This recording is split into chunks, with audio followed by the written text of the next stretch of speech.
不都说叶家的姑娘礼仪教导不输官家小姐吗？怎么会做出私相授受的事情来？那是大小姐，这个四小姐是姨娘生的，那姨娘本身就是行商之女，爬床上的位能教出什么好东西？嘘，叶家可是皇上，叶老太爷那是能上达天听的人物。我不是在办公室对账吗？这大鱼巢、姑苏城、选茶葵的春不晚。慈叔，你怎么了？连举兄，你与慈叔妹妹两情相悦，为何不告知我？我们是同窗好友，你若早说，我定会成人之美啊！我跟他有婚约？萧生兄，终是我们对你不住。苏解元真可怜，刚中了头名，头上就绿了。就是叶慈叔也太不检点，这不就是欺负苏家世丹？被绿了，居然一脸人淡如衢，装什么清高？想当众坐实罪名，把我送去陈塘或者关进家庙办青灯古佛，当我这个审计主管是吃素的。慈叔，母亲，你有人当众败坏女儿清誉，想毁了我叶家名声。慈叔虽愚钝，但没做过的事绝不会认。母亲，报官吧。四小姐，你的意思是我造谣？难道不是吗？够了！我女儿绝不会损家族名誉，报官吧。叶家虽是商贾，却也不是阿猫阿狗能随意污蔑的。有劳东娘掌柜代为报官，今日扰了茶楼雅凤，来日叶家定登门赔罪。叶二夫人言重了，女子清誉大过天，是该查个水落石出。刘大人，您在楼上听了半晌，这案子您就在这儿给断了吧。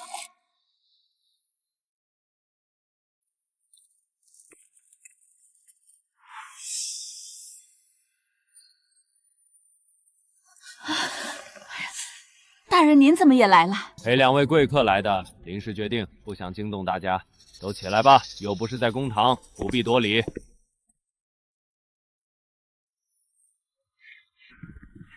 见过刘大人。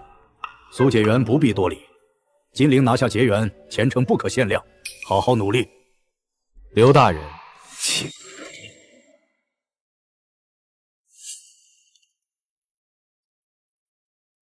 刘大人，四小姐，刚才听你说要报官，本官提醒你，只要不是命案，通常民不举，官不究。今日之事说大也大，说小也小，四小姐真的要报官？是啊，私下解决就是了。知府大人多忙啊，叶家有钱，屁大点事儿也是大事，咱们比不了。慈叔，你是苦主，你来说，这官还要继续告吗？母亲，慈叔要报官，不只是为了自己。苦主是叶家，更是大玉朝所有在后宅的女子。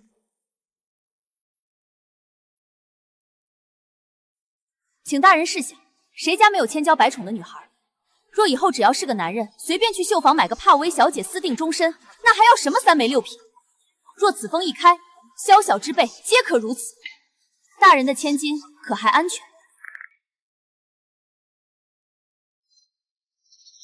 言之有理。来人啊，清场升堂。对啊，以后要是地痞无赖看上我家闺女，捡块帕子就来毁名声，这还了得？这不是小事，若不弄个是非曲直，谁都学呀。我家小姐以后连哭的机会都没了。你们，我不是宵小之辈，我已经是举子了，前途一片大好，我为何要拿命去赌？你不敢赌，我叶家更不会赌。叶家虽行商，却最重名声。慈叔即便真有心灭之人，也绝不会跨过礼仪廉耻，私相授受。刘大人，我家四丫头说的对，这已关乎叶家门风，还请大人还叶家一个清白。肃静。既如此，今日便有个断章：若王举子毁人清誉，革去功名，永不录用；若所言属实，叶家小姐名声尽毁。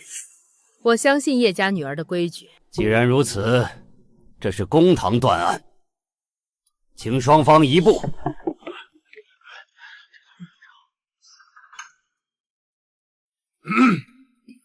既然事情是在春不卫闹出来的，就在这儿解决吧。求之不得。刘大人稍等，我这就让人收拾出一个像样的断案处。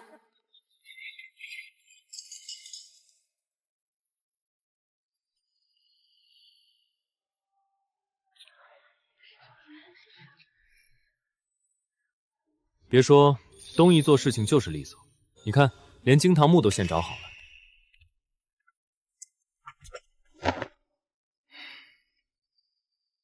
你说说你，凑这个热闹干嘛？无非就是些才子佳人的俗事，让人家去知府大堂断案不好吗？非得让人在茶楼审，这不是耽误东娘的生意？看热闹嘛，谁不爱看？我这也是为了他们好，在这儿审，真相大白了，大家都看得见。要是去了官署，那点地方能挤进几个人？到时候道听途说的，叶家姑娘的名声还是洗不净。表哥，我可是舅舅带大的，这爱凑热闹的性子最像他。等我回京了，把这出戏写成话本，保准大狱的茶馆都抢着翻拍。怎么样，表哥要不要参一股？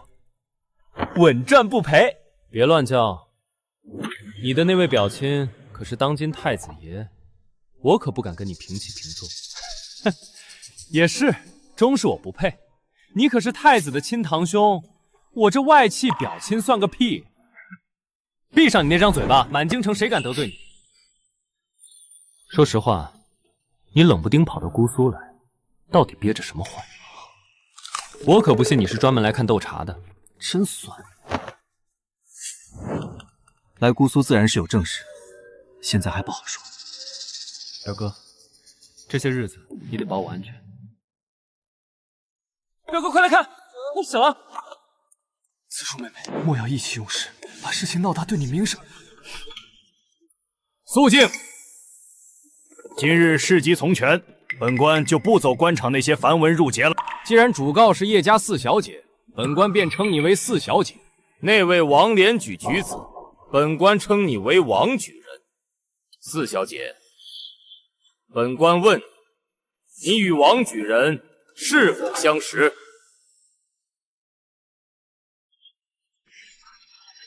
肃静！四小姐，你与王举人是否相识？见过一次，年初元宵灯会，我与府中姐妹赏灯时见过。当时王举人正与苏姐夜同行，此后再无接触。元宵灯会见一面倒也正常，若是说不认识，反倒像是有鬼了。大人，初见确实在元宵，但第二天四小姐就派了贴身丫鬟去书院，给笑生兄送砚台时，也悄悄给我送了一份。另外什么？说！另外，那丫鬟还送了一包夹衣和20两银子，说是四小姐体恤小生家境艰难，小生后来以珍藏折扇回礼，此后便有了书信往来。看来这件事就是真的。这叶家四姑娘有点意思，这时候还能笑得出来。王举人，你说是我的贴身丫鬟送的东西，那你可还记得那丫鬟的长相打扮？记得。那丫鬟一身藕活色衫裙，梳着双压髻，耳朵上戴着一对树叶样子的金坠子。她给笑生兄也送了东西，不信大人问笑生兄。元宵过后，确实有丫鬟送物。那日我去寻山长借书，回房时便见桌上有包袱，内有砚台宣纸。连举兄，应当就是那天吧？王举人，你说那是我的贴身丫鬟，那就是了。万一是别人冒充的呢？她不止给我送，也给笑生兄送了，怎么会是冒充？苏解元也说了，他并未见到那丫鬟。我再问你一次，那丫鬟亲口说她是我的贴身丫鬟吗？是，她亲口说她叫春桃，我绝不会记错。双压布，树叶金坠子，没错。王举人，你被骗了，那个丫鬟根本不是叶府人。反转了，还没完，他手里有底牌。四小姐，你为何如此笃定王举人被人骗了？刘大人，有些事外男不知，但管家的却清楚。我虽庶出，也随母亲调理过2年。首先，王举人说那丫鬟穿藕荷色裙梳双压髻，敢问王举人可知叶府规矩？3等以上的丫鬟必梳双罗髻，而双压髻那是外门洒扫粗时才梳的发饰。再者，叶府内院丫鬟衣着1等绿、2等青、3等翠，绝无藕荷色。都进来吧。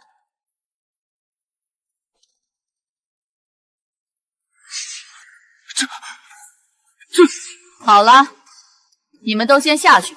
这里面竟真有如此多讲究。老太爷和老太太五行缺水，大师交代衣食住行需补水气，所以府内首饰3等以上丫鬟必配珍珠。正如母亲所言，在叶府受不受宠不看轻易，看头上的珠子够不够大。不愧是第一皇上，这简直是珍珠如土，金如铁啊！王连举，还不如实招来！大人，这不是这样的。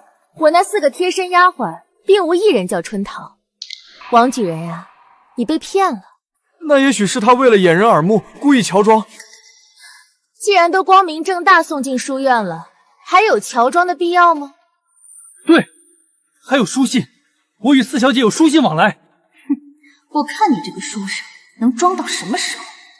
那好啊，那就请大人取信，字迹真伪，叶家学堂的先生自能辨认。进可待，勿先正。王举人，你刚才还说这帕子和荷包是我亲手所制。对啊，不然呢？春桃说是你熬夜亲制。拿上来。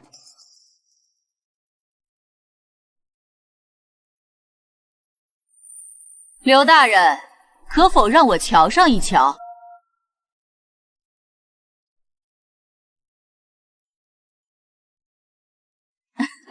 王举人，这断不会是我叶家的东西，更不可能是辞书做的。夫人为何如此断定？当然是因为这种粗劣的东西根本进不了叶府的大门。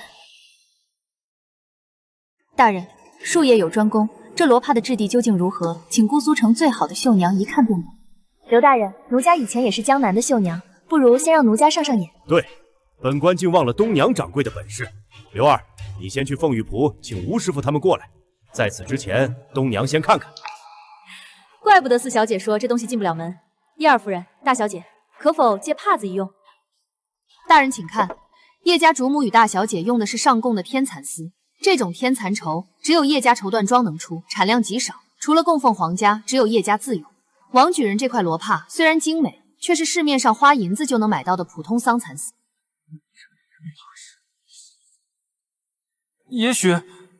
也许是当时手边没有常用的，换了一种呢。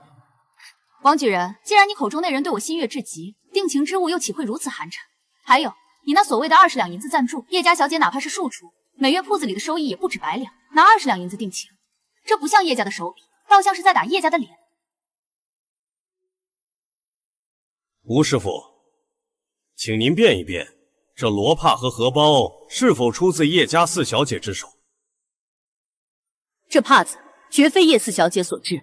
吴师傅不再仔细看看？不必看，叶四小姐的女红是我教的，这帕子上的并臂莲绣得细密灵动，没个10年的功底出不来。四小姐那绣工，顶多能把花样绣成一坨，她再练上10年，也赶不上这帕子的1/1000。合着我这手残的名声反倒成了铁证了。丫头确实在女红上差了些，但在算账厨艺上却很拔尖。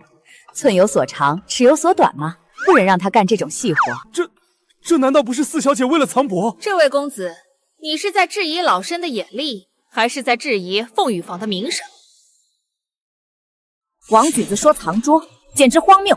四小姐原本只能勉强缝补，即便她想破脑袋，也绝不可能在1天内绣出我这种水准。这就像一个刚启蒙只能勉强背诵3字经的孩童，再怎么努力，也不可能在1天内做出惊天动地的锦绣文章。就是，王举人怕是想才子佳人想疯了，随便个丫鬟说2句他也信。若是换了勋贵人家，污蔑情欲早被打死了。也就是叶家心善，还教你怎么辨真伪。大人为学生做主，学生一心只读圣贤书，实不知有人陷害。这丫鬟也给苏兄送了东西，学生也是受害者呀。大人，王举人虽被骗，却有私心在前。若非他妄想绑下捉婿，不守礼数，又怎会被钻了空子？背后之人心思歹毒，欲毁我叶家门风，请大人严查。叶小姐所言极是，此人不止谋害叶家，更意图构陷新科举子，本官定追查到底。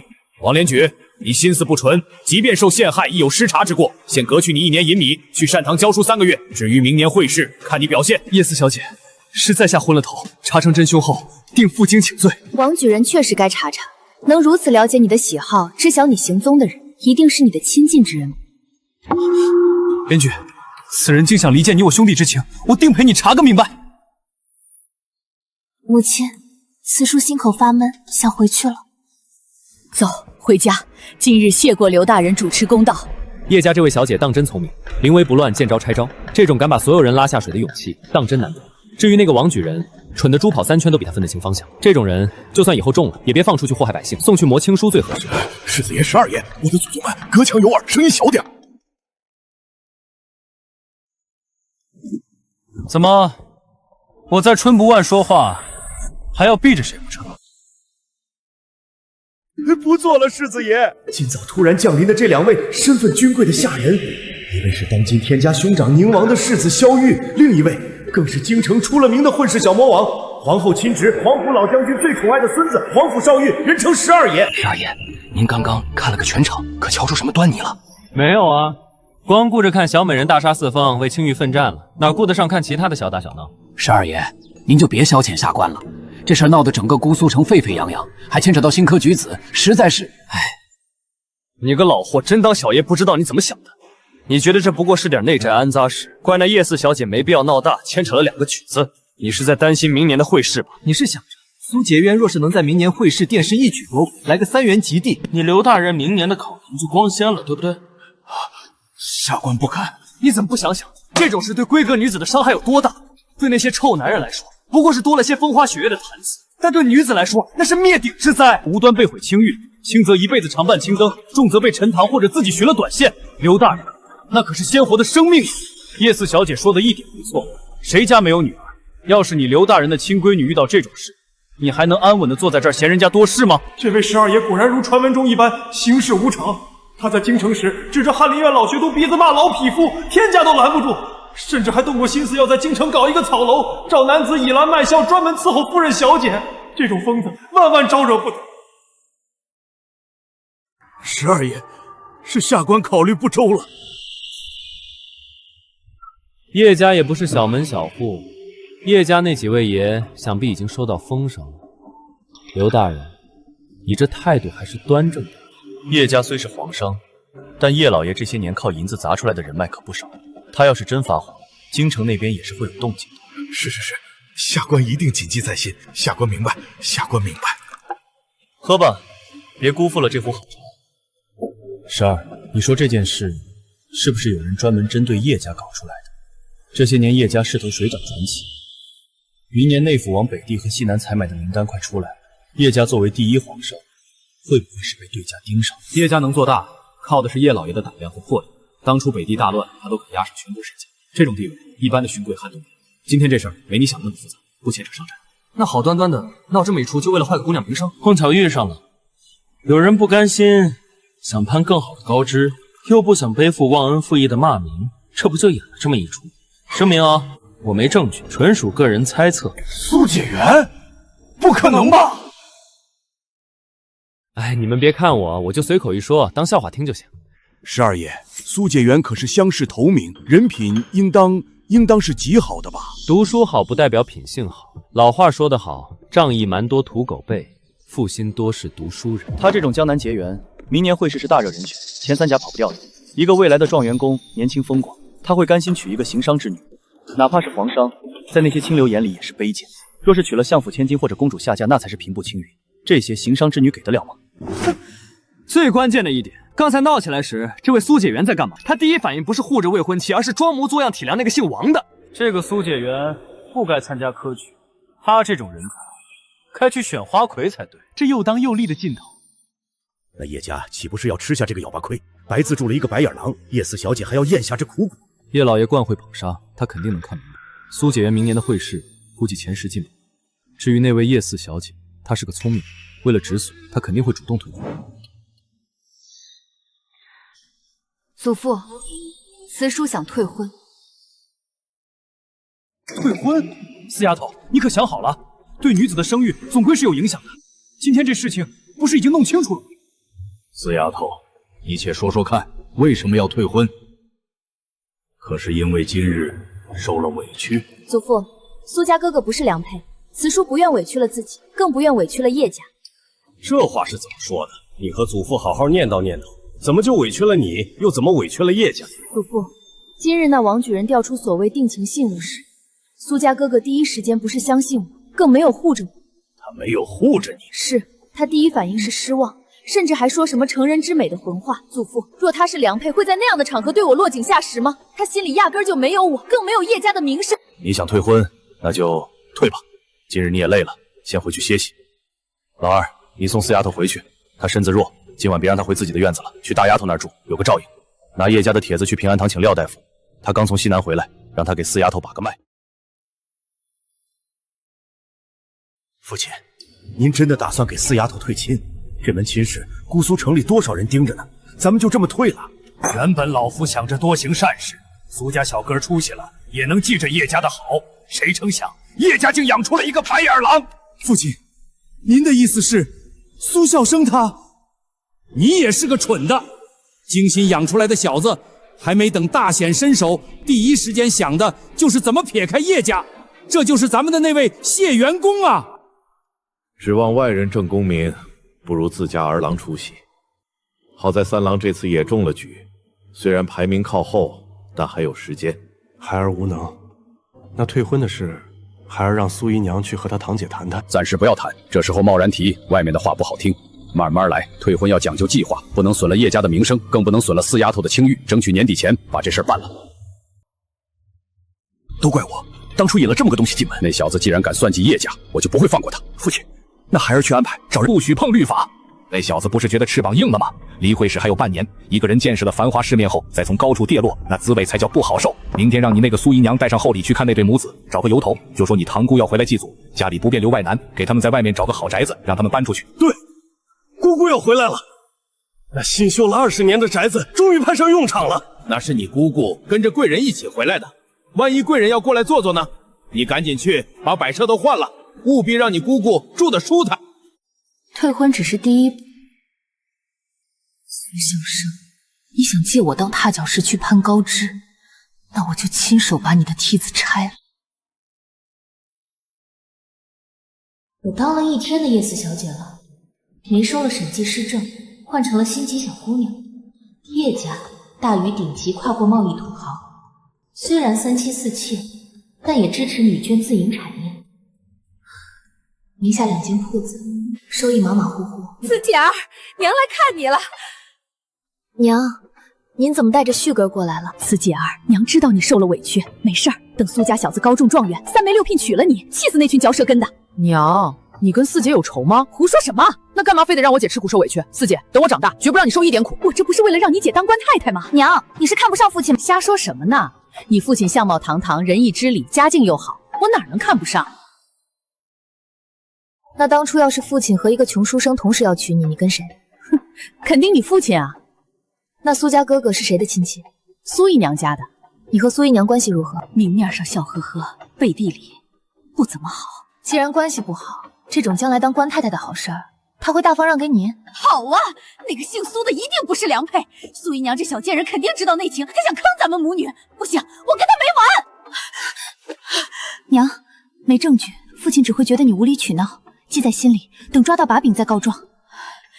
行，娘听你的，娘多给你准备嫁妆，就算不当官太太，也让你腰板硬挺。大小姐回来了。大小姐回来了，我就是来看看慈姐儿。姨娘坐会儿吧。旭哥也来了，正好我给大哥哥他们准备了笔墨。瑞雪，去把旭哥那份拿出来。是。旭哥儿，最近功课如何？来，跟大姐姐念叨念叨。大姐姐，你真好看。论长相，咱们姐妹里谁比得过你？可惜你身子弱，落了个病西施的名字。祖父请了廖大夫，明早回来就给你把脉。这2日你就安稳住我这儿，母亲和我护着你。苏解元的事儿别想太多，祖父和父亲会做主的。大姐姐，我今日去春不晚，闹成那样，以后是不是不能去了？其实那儿挺让人放松的，你平时只爱打算盘，不知其中厉害。我也是听经理的老妈妈讲的，春不晚的后台是天家。天家开茶楼？那不只是茶楼，是耳目。掌管它的是天家的亲表姐平宁公主。朝臣生见，全看平宁公主给天家的折子怎么写，那可是暗地里监察百官的利器。咱们大禹的公主竟能监察百官，这算什么？平宁公主的妹妹平安公主更狠，当年带兵冲阵，斩敌无数，如今是驻守北地的威远军统帅，就连皇后娘娘生的长公主也跟着她在北地舞刀弄枪。那天家就没有别的皇子了？皇后与天家情深，另一位嫡子一出生就是太子。至于宫里那位许贵妃，出身虽显赫，如今也就是个富贵吉祥物。1年这时我就要进京加入平西侯府，怕是没机会像这样和你说话。大姐姐，你要嫁的那人，你见过吗？没见过，但听父亲说，他在大内军当统领，皇后娘娘的哥哥是大统领，很赏识他。虽不承接爵位，但门第总是好的。大姐姐，我舍不得你。傻丫头，倒不京城了，我也常给你写信。快睡吧，明早还得给祖母请安。母亲说了，这几日你身子不好，廖大夫每日都要来诊脉。慈姐儿脸色瞧着确实不好，可请了大夫，昨晚就去请了廖大夫，晌午前便到。老太太，这孩子昨日受了大惊，这段时间怕是只能静养了。静养好，叶家宅子大，够你逛。等咱们那位老姑奶奶回府祭扫，你们正好一道去请安。苏姨娘，你那个堂外甥笑生是刚中的介子，前程要紧。老太爷说了，最近府里忙，怕惊扰了他北考，特把后街那处招待贵客的斋金拨给他们母子住。多谢老太爷老太太体恤，里面有些银两和各色金座子，借员工出门应酬，荷包里总得备着。这哪是搬家，这是赶人。先捧高了，再不动声色的隔开。祖父这手捧杀高明。哎，差点忘了，按老规矩，宫中每年年底都要奖一间铺子给小辈。今年提前了，3日后寿喜堂比试，谁账算得又快又准，铺子就归谁。没拿第一的，年底人手里铺子多，这次就不参加了，让弟弟妹妹。祖母，每个人都能参加吗？当然，只要没成家的都能来。四姐，你算盘打得好，这2天养好精神。去年你算到一半头晕，今年可得抓紧机会。算账，那是我的本职工作。铺子我哪顶？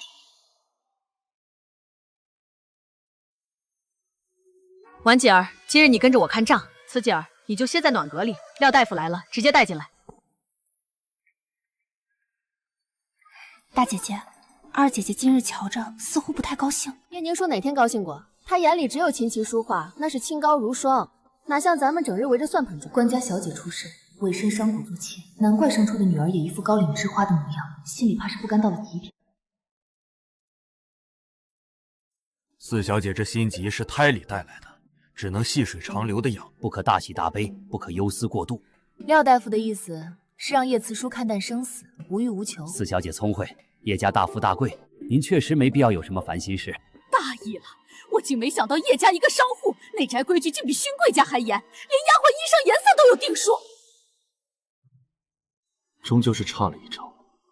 那个丫鬟小桃早寻了个由头发卖了，此时怕是已经在哪个黑窑子里没了性命。生哥，娘不能让你一辈子寄人篱下。你如今状元，明年就是状元郎，绝不你仕途上的污点。四妹妹有严重心结，或许撑不了太久。不行，若在退亲前她死了，外人会说你克妻。顶级勋贵家最忌讳这个，你要娶的得是相府千金，甚至是郡主公主，那才是你平步青云的助力。母亲说的是，都怪那个闷葫芦死丫头，竟敢报官，坏了咱们让叶家愧疚退婚的计划。少爷，打听到了，快说，昨天在茶楼3楼包间里的是谁？是宁王世子，他是悄悄来姑苏看斗茶的，现在正住在知府衙门后的梅院，周围全是重兵护卫。宁王世子，母亲，您知道这位宁王世子吗？当今天家登基，宁王是唯一在外的亲兄弟，封地又是江南最富庶之地，生哥儿，这是正经的皇亲国戚。母亲，我该怎么结交宁王世子？若能得他提携，定能事半功倍。孩子，冷静，你是解元，你跟你学识就是你的武器。记住，态度不可输人的风骨最重要，让世子注意到你这位明年状元大热，皇祖才是你最大的靠山。世子是为了斗茶大赛来的，肯定还会去春不完。我不急，跟着书院同窗同去，有他们衬托，孩儿反而更显出彩。你太年轻了，世子现身，整个姑苏的官员小姐都会毛足的劲儿往上凑。宁王世子只有1妻2妾，还有2个侧妃之位空着，你等着吧，春不晚的位子马上就会被订空。苏阿三，拿20两银票去春不慢，订最好的位子。少爷，这定金怕是不够。快去！少爷夫人，晚了一步，位子全订满了。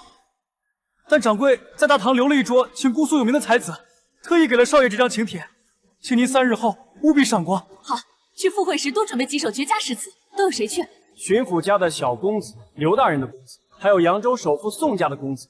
这出场得穿身像样的，可这银子……姐姐，刚才在老太太那儿请安，得了信儿。挪院子，这叶家是邱慧轩，那可是老太爷招待贵客的地方。二爷眼馋了许久，老太爷都没松口，这不是看中笑生，怕轻视皇了吗？叶家倒还有些眼色。那四丫头那儿吓着了，上午廖大夫刚瞧过，说是脸上没半点血色，病得不轻。这种事也要报官，小家子气。要照大户人家的规矩，这种没气度的女子早该送去家庙关了。这是老太爷和老太太的心意，3000两银票，外加1匣子金座子。生哥现在是解元了，应酬多，衙门那点俸禄哪够？我也添了1000两。姐姐，你给生哥多做几套华贵的衣服，往后出门不能捡漏了。妹妹，这些年真是难为你了。姐姐说这些做什么？生根出息了，咱们的日子也就熬出头了。妹妹，我听说宁王世子在姑苏，宁姐儿。世子不是有世子妃了吗？不是还有侧妃之位？宁姐儿品貌出众，与其找个普通人当正室，不如入皇室。侧妃也是妃，是上御册的，那是正经皇亲。可我已经是妾，不想女儿。这要看是谁家的妾，宫里贵妃也是妾，谁敢不敬？宁姐儿若能进宁王府，那才是你下半辈子的指望。叶家要回来的那个老姑奶奶是定国公府那个老姨奶奶吧？正是，听二爷说无儿无女，这次是回来祭扫的。哼，说到底也就是个不受宠的妾室，有什么好张罗的？妾室在那位老姑奶奶面前，咱们这种连妾室都算抬举。叶家是认准了你这个孙女婿，拿银子砸呢。正好搬去秋桂轩添置些东西，再给你做2身像样的皮子。母亲，外人看我都是投靠叶家的，太显眼了不好。我以前穿什么，现在还穿什么。你别管，母亲自会替你体面安排。母亲，您刚才为何说要送宁妹妹进宁王府？您一向不是最看不上这种。你懂什么？她品貌再好，也是商户庶女，与其嫁给平庸之人当正妻，不如进王府拿个有玉蝶的名分。她是你的助力，你有了在宁王府说得上话的表妹，仕途才稳，入阁拜相，这才是你的终点，容不得半点儿女情长。母亲教诲，孩儿记住了。娘，您回来了。宁姐儿，你说这皇家的侧妃，其实身份比一般人家的正室还要高贵些。娘，我不做小，若是逼我去做小，我宁愿一头撞死，我宁肯当个农妇正妻，也不会去做妾。你是看不起娘？女儿是心疼您，您有才情，却不能穿正红，不能走在主府前面，见了小辈还得问安。我想以后正大光明的穿红色，挺直腰板当家做主。好，娘答应你，绝不让你做小，哪怕是你父亲逼你。秋桂轩的东西全部换新的，别落了口舌。母亲，那些家具摆设一定要换最重的、最大的，还得是最贵的。记得，在最隐蔽的地方，一定要打上咱们叶家的印记。说吧，慈叔，好端端的，为何非要换那些又重又贵的东西送去秋桂轩？母亲，慈叔是觉得那些先沉重，不好搬，也更安全不是？那在家具上打叶家的徽记呢？东西要是被人偷了，有徽记才更容易找回来嘛。就你聪明，少用点脑子，仔细再晕过去。吴妈妈，去年南边送来那套小屋小叶紫檀的桌椅绣盾，原本是给婉姐儿攒的嫁妆，现下还在西库房吧？回夫人一直原样放着呢。就换那套，让木匠在不起眼的地方把叶家的徽记刻深些，今晚就办。后天送去时，所有器皿登记造册，1分1毫都不能错。是，既然要送，字画也送几画。苏家哥哥是界远，眼光高，去二爷那儿把博古山买回来的珍品挑几幅。四妹妹，你不是要退亲吗？为何还怂恿母亲给那白眼狼用那么好的东西？我不甘心便宜了他。大姐姐，人的欲望是会被喂大的。苏家母子没投奔叶家前，觉得吃饱穿暖就是福。现在呢，如果让他们见识过这世间最顶级的富人，他们还能过回以前的生活吗？这种吃别人的饭，端别人的碗，最后还要嫌阿枯物挡了他路的，大姐姐觉得是什么人？贱人！对，就是贱人！秋桂飘香，万里无伤。两位爷，请。十二，尝尝，东姨亲自泡的，你不得给个面子？我今天让东姨收银子收到手晚，她给我泡杯茶不是应该的。你们悄悄来也就罢了，偏要放风说是世子驾到，线下全城都疯了，位置定的一个不剩，我可不稀罕这点银子。你们选完茶魁赶紧回金陵，我这心整日提着。世子回去，我不回去，我还要在这里巧目的找人呢。你要找谁？有什么样的人？还需要你堂堂十二爷亲自去找？哼，受人之托，目前只知道他往姑苏这边来了，具体藏在哪，得慢慢挖。绝色美人，你什么时候想通要成家了？还没长开吧？收起你的龌龊心思，小爷我是心如止水。你要是真闲得慌，我帮你在扬州万花楼张罗2个侧妃，准保让你后宅热闹的没空管闲事。平宁公主，天家亲表姐1个月后到姑苏。谁？舅母，平宁公主要来。信里没说缘由，只让沿途驿站保密。不行，我得赶紧在舅母来之前把人找到，偷溜回京。世子，人马银票全借我。12爷，公主信里特意交代了您。他说我什么？公主知道爷在春不晚猫着，让您消停点。若闹出大动静，他回京就亲自找皇后娘娘给您指门婚事，绑也得让您成婚。这确实是他能干出来的事，看来我得当个哑巴了。那公主提我了吗？并未。还好，父王的鸡毛掸子能省下。我看完茶亏就回金陵，自己在这待着吧。这里有1000两，够你在醉香楼挥霍。你们堂堂男子汉，怎么把平宁公主当夜叉阎王？大于谁最大？第一老天国公夫人，第二皇后娘娘，第三就是这位平宁公主。被她抓住错处，我这世子还当不当？对了，叶家定位置了吗？老太爷回了，说这次不凑热闹。叶家有正事，说是家里小辈要比试。比试什么？比算账，看谁算盘打得响。打算盘？有彩头吗？瞧见隔壁那个绸缎炮了吗？谁赢了，铺子归谁。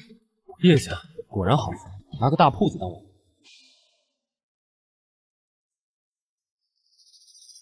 小辈们长大了，我们也该让位喽。父亲正值盛年，哪能谈让位？婉姐儿不参加我知道，宁姐儿怎么也没来？宁姐儿她不善此道，怕献丑就没来。哼，叶家世代经商，算账是根本。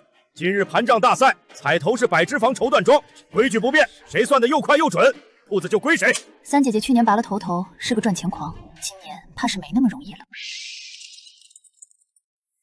奇怪，只要看过一遍，数字竟然像刻在脑子里一样，难道这是过目不忘？慈姐儿怎么不动弹？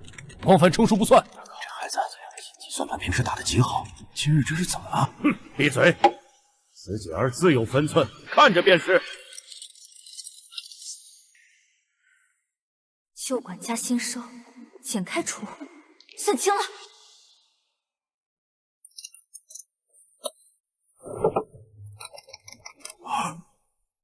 慈姐儿只看一遍就记住了所有数额，这天下之大，无奇不有。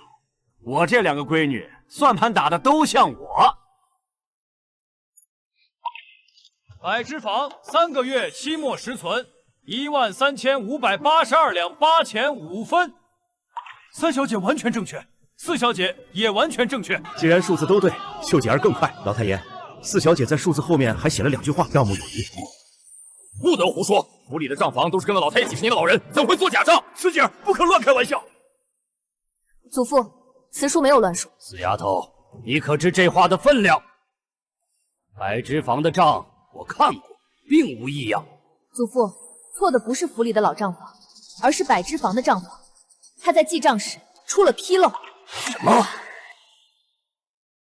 老太爷，叶家产业的账目，老朽们核对了不下3遍。4小姐这么说，是让老朽无颜再待在叶家了。急什么？四丫头只说账目有疑，又没说是你们做的账。真出了错，你拖家带口的贵也脱不了干系。死丫头，你口口声声说账目有疑，凭据在哪儿？新收和开除不对等，今年上贡的天丝缎少了2成，百脂坊的收入随之下降，但因为天丝缎产生的开支却1分没少。慈姐儿，你连去年的账目都记得？隐约记得，去年百脂坊天丝缎的开支与今年完全持平。你这丫头是在内宅待久了，叶家养着那些染织工是一辈子的事儿，即便不上贡，开支也是固定的。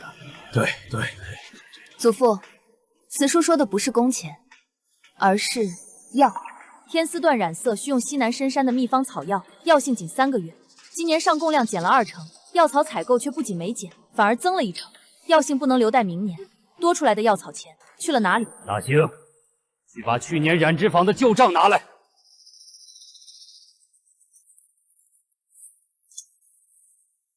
好大的胆子，竟然真敢在我的眼皮子底下做手脚！识时务者为俊杰，小女子能屈能伸，该跪就得跪。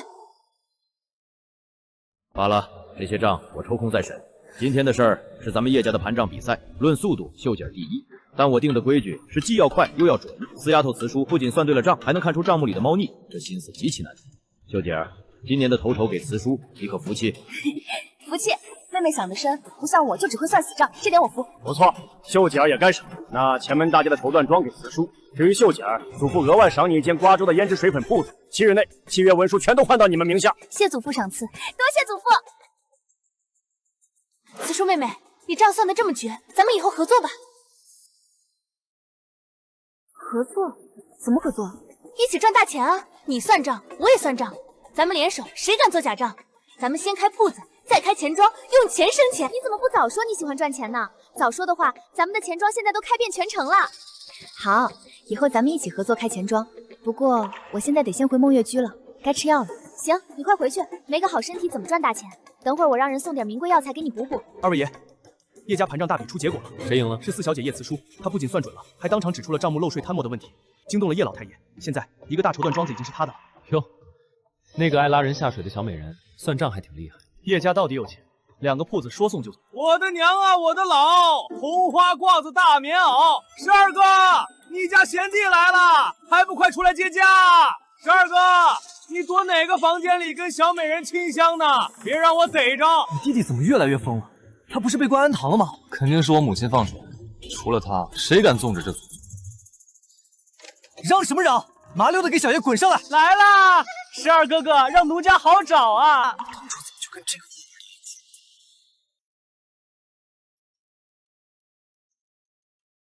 东爷，再给倒点，今天沾了我12哥哥的光，得喝个够。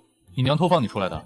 还有，你亲哥坐那儿呢，也不知道打个招呼。什么偷摸？父王母妃亲手放的。至于我哥，我才不跟他坐一块，免得他以为我想抢他的世子位。宁王妃之前把你关得死死的，现在怎么松口了？出什么事了？把门看好了，谁也不许靠近。快说，磨蹭什么？有话快说，有屁快放。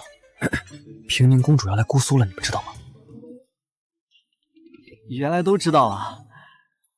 父王说，平宁公主这么多年不出京，肯定有大事。他怕12哥把我哥拐带坏了，更怕我哥得罪了公主，所以把你哥赶回去，换你来继续跟我闯祸。非也，父王说了，若留12兄一个人在姑苏单打独斗，那是我们宁王府明哲保身没义气。我是来给12哥撑场子的。在江南，谁不给本小爷几分面子？我主要负责嚣张跋扈、平汤探路，做好纨绔本分。12哥，母妃给我塞了好多银票，你的花销我全包了。逛花楼下赌坊，哪怕是包下整个春不夜，兄弟我不差钱。表弟有心了，我花费不高，在你舅母来之前备个18000两银子就够了。没问题。那12哥，你拿了钱，总该告诉我你来姑苏到底要干啥了吧？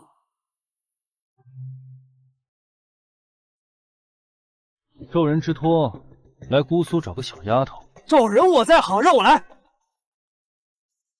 二位爷，客人们该到了，等会儿世子还是露个脸吧。必须的，我也去亮个相吧，咱就露个脸儿，就跟花魁亮相一样，半遮半掩才够劲儿。等下那帮爷们儿银子还不得大把大把的撒？再敢多说，立马回去。今日斗茶，3楼的贵客也会有所评价。诸位不必多礼，开始吧。这就是天皇贵胄的气度。宁王世子刚刚似乎看了这边好几头，想必是注意到我这个解元了。待会儿斗茶结束，他定会召见我的。表弟，看那穿长衫的小子怎么样？穿的挺朴素，但腰间那块玉可显摆得很。他是江南此次乡试的解元。哦，那定是满腹经纶。不过看他眼神乱飘，心思必然不正。方才九儿姑娘那招水丹青，当真如画江山，苏某不才。灵气也造了，为何还没动静？若错过今日，下次再见便难如登天。小姐，3楼贵客有请。诸位公子，3楼贵客有请。见过世子，见过2公子。诸位请坐，不必多礼。这位便是苏解元吧？久仰大名。正是在下。苏解元这腰间的玉佩真是不错，此玉乃祖上传下，在苏某眼中，不过是全了私亲之情。家传古玉，12哥说的对，这小子真能装，有当有力的那种。妹妹，虽然百之方刚查了账，乱是乱了点，但祖父补了人手。对不住贵人，老汉歇歇脚，一会儿就走。老爷爷就在这儿卖，渴了管掌柜要茶喝。大姐姐，你那嫁妆衣裳得在这儿多备几套。2位姐姐尽管挑，我定让掌柜给你们算最便宜的价。苏兄好福气啊，未婚妻巡查铺子呢。对啊，苏兄何必穿得这么寒碜呢？闺阁女子抛头露面，有辱身份。苏解元学富五车，却怎么说出这种不忠不孝的胡话？商人之女，你懂什么忠孝？你说女子露面有辱身份，当年苏夫人当绣娘挣钱供你启蒙时，你怎么不嫌她有辱身份？你强词夺理！更何况你吃叶家的，穿叶家的，连书院花销也是叶家出的。你看不起商户，却靠商户供应，你又当如何自处？有意思，这就是你说的那个拉人下水的四小姐。这苏解元真是个大头，配不上这姑娘。哎，咦，那个叶家三小姐怎么折回来了？鬼鬼祟祟的，看着要干坏事。来人，去看看怎么回事，有热闹别漏了。那位叶家三小姐去了定胜桥，给每个小乞丐发了10文钱，还买了肉包子。那些孩子领了钱，迎面撞向苏解元。苏解元不仅被撞了个跟头，半个包子全抹在那身月白狼衫上了，还被孩子刮破了袖口。最后苏解元没法子，赔了那些孩子一笼大馒头。这丫头报复的方式还真是简单直接，一点亏都不肯吃。有仇必报，这性子我喜欢。你再仔细看那梨摊，看出端倪了吗？一个梨3文，3个应该是9文。他卖10元3个，这帮人怎么还抢着买？这就是叶家三小姐的聪明之处。3文一个，大家只会买一个尝鲜；10元3个，大家觉得占了便宜，不仅买的多，还得抢着买，利用贪便宜的心思卖高价。叶家这几个丫头，还真不能小看。叶家老太爷今晚设有请你态度端正点。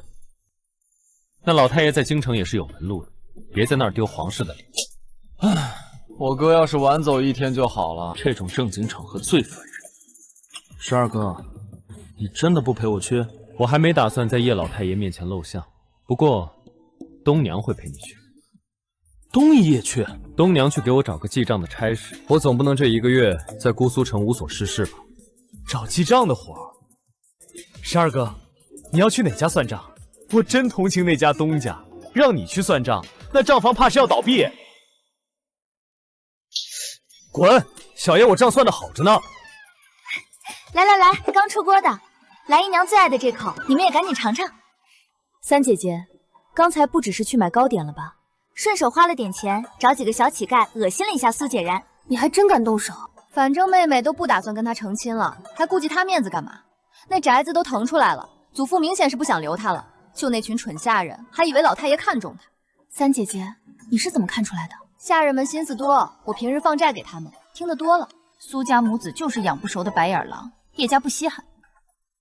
唉，我娘这2天老在我耳边念叨找婆家，烦死我了。找男人哪有赚银子快活？三姐姐说的对，要不咱俩以后搭伙过吧？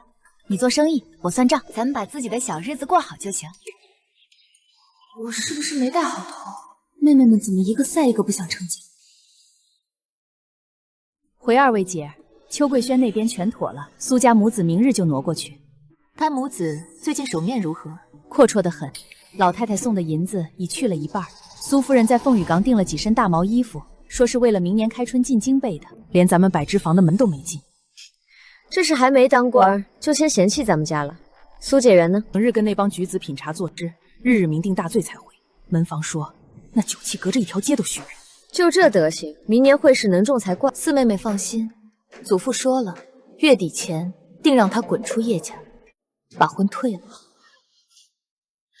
我不急，就让他继续做这种高门女婿的梦，我等着看他竹篮打水一场。我等着看他竹篮打水一场空。叶老爷，东娘有一事相求。东娘掌柜，请讲。我有位远房侄儿，20有2，是个落地的生源，想一边做活一边备考，茶楼太吵，想找个正经铺子历练历练，不知叶家可有位置？12哥这是要微服私访当长工？东娘举荐的人定是好的，他擅长什么？他在扬州老家干过账房，写算算极好。这可真是赶巧了，百枝坊前日刚清了账房，正愁没人顶上，就让他明日去百枝坊上工吧。他在春不晚住，白日过去即可。好，不用管束，工钱我多开3成，一定不委屈了东娘的人。那就多谢叶老爷了。让京城混世魔王12爷去给叶四小姐算账，这百枝坊以后怕是全姑苏最热闹的地方。12哥，你真要去卖花布了？这事儿要是传回京城，那些老学修不得笑掉大牙？东娘的话，我早就猜到了。可那是卖花布哎，大老爷们儿天天在那儿摸绸缎。我是去当账房，又不是在柜台揽客，你兴奋个什么劲儿？12哥，我给你在醉香楼包个房，白天你管画布，晚上回这儿让花魁伺候你，银子我有，管够。百之坊，就是那个新华给叶家四小姐的铺子。对啊，就在这隔壁。有意思，东家是个聪明的，应该不会给我添乱。你放心，在姑苏城有弟弟我罩着，保你横着走。消停点儿，你现在就负责当好你的浪荡二公子，别给我惹事。明天我就得去见见那位东家了。百之坊的新掌柜和账房都找好了，掌柜的是老太爷的心腹，那账房呢？那位账房先生姓花，是个年轻秀才，听说家境不好，身体虚，今年落了榜，想一边做工一边苦读。老太爷说了，让小姐自己看着办。勤工俭学啊，同样是读书人，这姓花的比那苏校生有骨气多了。秋露，帮我送送妈妈。明天倒要看看这位身有傲骨的账房先生算盘打得响不响。经理传消息，姑姑回来的车马跟平宁公主是一起的，而且公主是轻装简行，似乎有密务。公主鲜少出境，一旦动身必有大事。老二，这阵子多往春不晚跑跑，平宁公主若有需要，叶家必须鼎力相助。咱们叶家可是跟定国公府绑在一起的。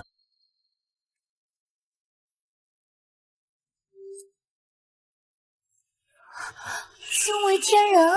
这秀才当账房简直是资源浪费，就这张脸站到门口柜台去，妥妥的销量冠军啊！夫子云非礼勿视，这叶家四小姐如今瞧着倒比茶楼初见时红润了许多。你叫什么名字？在下黄少玉。黄账房，听说你打算一边在百之坊做工，一边继续备考乡试。是，在下不才，3年后定要再试。身有傲骨，既然如此，我也直说了。百知府普通账房月钱4两，因你不在府内居住，额外补你1两房补，每日供2餐。皇上姐可有异议？叶家良善，黄某感激不尽。马掌柜，小姐请吩咐。黄账房往后便交给你带了。他是读书人，你多担待些，若有需求直说无妨。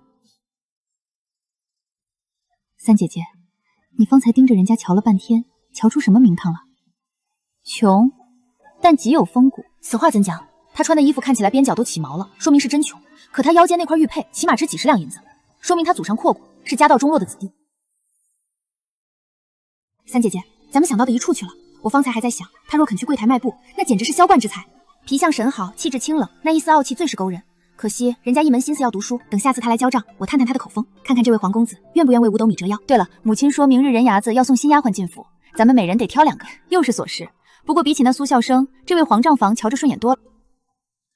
十二哥，5两银子的差事谈妥了，要不要弟弟我给你在醉香楼雇几个花魁，专门庆贺你成为黄账房？谁送来的？苏解元说明日是吉日，他在秋桂轩办乔迁宴，特意请咱们过去。在叶家的宅子里办他的乔迁喜事，苏校生这脸皮。十二哥，你说我当看不见呢，还是带人去掀了他的桌子？不必亲自出面，他想摆谱，咱们便全了他的名声。挑个不起眼的破烂摆件送过去，就说宁王府事务繁忙，人不用去，让他自己在那叶家的宅子里唱独角戏。恭喜苏兄乔迁之喜，如此佳地，明年定能摘得桂冠。苏兄如今在这般仙境苦读，真叫我等羡慕的紧呐。宁王二公子虽政务繁忙，但也特意派人送来了一套上好的文房4宝，督促苏母。宁王府送的礼，那便是看重苏兄，前途不可限量了。苏兄，酒也喝了，园子也逛了，那书房里的宝贝字画也该给兄弟们开开眼了吧？正是，刚才路过那一眼看去便知非凡品，苏兄可别藏私。诸位请随我来。这是秦大族的真迹，龙纹炫指，秦大族私印。天哪，这可是千金难求的无价宝。鲁大师的倒流香，这巧夺天工的工艺，苏兄，你这屋里简直是满地金子。叶家虽是满身铜重，但这供养确实周到，有此底蕴，谁还敢说我苏家只是寄人篱下？这才是读书人的日子。解元之名，当真如登仙途。最近秋桂轩那边苏解元动向如何？回四小姐，苏解元最近少在屋里用膳，通常虚实后才回，次次拎着酒器。苏夫人则是整日游连各大首饰铺子和成衣店。全从哪儿知道？日常吃穿走的是叶府公账，但苏夫人买首饰做新衣的银子都是她自个儿掏的。辛苦了，记住，日常开销照最好的供，别让下人觉得亏了。那边若有变动，随时来报。祖母给的3000两银票，这就快见底了。由俭入奢易，由奢入俭难。见惯了金樽玉贵，谁还肯穿粗布麻衣？走，大姐姐，咱们去学堂瞧瞧旭哥。行似而神不知，这文人之骨，少爷，吴家公子在醉香楼设宴，包下了花魁灵香的场子，请您务必到场。还有谁去？知府家的公子也去，听说还请了宁王府的2公子。去，问母亲拿200两银票，再把我那套压青缂丝锦袍和白玉冠取来。是。申哥儿，你要200两银子，可是为了今晚的友会。去吧，只是往后这种场合能推便推了吧。母亲，银子不够了，叶家给的加起来足有4000两。那1块羊脂玉配的1500，凤羽光定制的5套客长袍和2套狐裘又是500两，还有你这些日子的打点。那金错子呢？那些得留着你明年进京的盘缠。若实在没钱，我便把那2套宝针头面当了。这种结交权贵的官场际遇，比你关门写10篇锦绣文章都有用。这钱必须花。半个月花了4000两。苏夫人眼界高，买首饰去金店，做衣裳去凤羽昭，全是挑最贵的，真是不花自家钱不心疼。四妹妹，咱们是不是该带人上门，趁他们没钱时狠狠羞辱一番？羞辱？那叶家岂不成了恶霸？祖父不出手则已，一旦出手，定要全身而退，还要100倍报复。月底大戏才开场，咱们且等着看苏家母子如何竹篮打水一场空。走，李妈妈说新来的小丫头调教好了，让咱们去碧水亭挑人。你不是嫌浪费吗？我现在养通了，以后我出去自立女户，省得再找人，这叫长远投资。哟，咱们大迹象还没算完呢，别闹。月底要交账给叶四小姐，若是第一次就出岔子，小爷脸面往哪儿搁？听说你白天去柜台站着了，那些夫人小姐没把你给生吞了？光顾着看那帮伙计睁眼说瞎话了。生意人的嘴，骗人的鬼。我都替天家觉得那进贡2字被他们说的太廉价。嘿嘿，这些小热闹算什么？十二哥，看这个，这是梅大家的冬雪腊梅图，认得准。前年叶老太爷花3000两买的孤品，怎么会在你手里？叶家有事求你，还是你收了贿赂？居然是真的！你老说，画哪来的？买的，真金白银买的。前年博古轩拍卖，叶家花了3000两才拿下的。从四宝斋花了足足2000两呢。四宝斋那个老狐狸掌柜敢卖你？他哪敢骗我？他也说了，这画确实是叶家那一幅。那是叶家人卖给他的。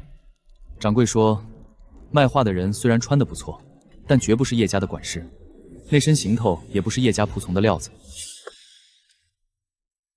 二公子，这画确实是前年从博古轩出去的那幅，小的也是机缘巧合收下的。这不，第一时间就想到您了。叶老太爷出的货，瞧着不像。十二哥，你想想，这2天大家都在传，叶老太爷把大宅子给苏孝生住了，里面的宝贝也全留在那儿。那介元公是个败家子，3000两银子半个月造光了，现在没钱花了，除了打墙上画的主意，他还能怎么办？分析的有理有据，但你有没有想过，这可能是个局？局？什么局？这里是姑苏，哪家当铺画廊敢收叶家被偷的东西？除非这事儿是叶老太爷默许的。他正愁没个名正言顺的借口捅破苏孝生的真面目，而你，宁王府2公子，刚好就是那杆枪。好啊，叶家那个老货，居然敢算计到本小爷头上来！节省着，叶家老太爷虽然把你当枪使，但定不会让你白忙活。既然他想闹大，来，咱们合计下，怎么把这一出好戏演给全城看。能被人当枪使，说明你这杆枪够硬。这姑苏城如今谁不卖你宁王2公子几分面子？那是，但我该怎么把这戏演下去？简单，找东娘从库房里挑几样压箱底的宝贝，开个赏鉴诗会，名义上是让大家吹捧你的眼光，实则找准时机把这幅画拿出来，再安排个徒儿，把众人的注意力往这画的来历上引。这幅画本该在谁家？满城的公子举子谁不清楚？万一他们说是叶家贿赂我的，或者说这是假画呢？二公子，你太小看自己的身份了。你拿出来的东西，就算是块路边的石头，他们也得闭眼吹成天外陨石。更何况这是真迹。至于贿赂，你只需不经意间提一句，这是你花2000两银子买来的。记住，把叶家的3郎叶景辉也请去。那孩子秉性纯良，他若见到自家书房的东西落到你手里，那惊讶的表情才是最好的证实。叶家最忌讳变卖家产，尤其是在生意场上，一旦传出叶家卖画周转，老太爷必会当众否认。到那时候，画是怎么出来的，矛头只会指向那宅子里唯一的外人苏孝生。十二哥，你这么卖力，不会是因为现在的东家是叶四小姐，你想英雄救美吧？胡说，小爷是看不得那白眼狼坏了大岳读书人的名声。十二哥圣明，你这是为大禹殚精竭虑啊！你是想让大家认清这伪君子的真面目，省得他以后入世祸害百姓，纯粹就是看他不顺。表弟说的对，一定要揭开他的真面目。宁王将二公子包下了春不晚，请你去赏鉴诗会。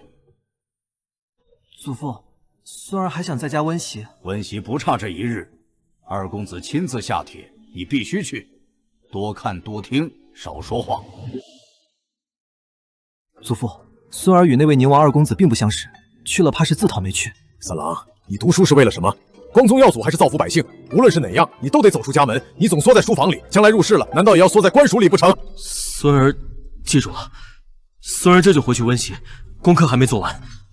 老二，去跟东娘打声招呼，赏鉴会上让她多照看着三郎点。二公子身份尊贵，三哥这身衣着得体即可，绝不能抢了主家的风头。颜色选蓝色为宜，缂丝暗纹最稳妥。再让小厮带一套备用的，万一席间洒了油水，免得失礼。配饰也得注意。二公子必戴玉冠，三哥若是也戴玉冠，万一质地冲撞了贵人，反倒不好。不如用乌木簪戴副头，腰间坠一块好玉足矣。二丫头心细，秀姐儿，你呢？我建议三哥荷包多带几个，里面得放不同面额的银票和碎银子，那可是春不晚。万一20世纪打赏，三哥若是掏不出钱，那多丢叶家的脸。还有，叮嘱那小厮眼睛活点，三哥身上哪件东西不值钱？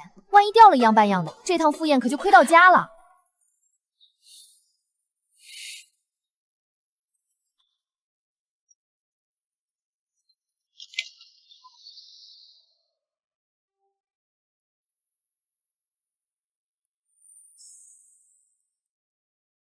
叶三郎，放榜后就没见你出门，在家里躲着修仙呢。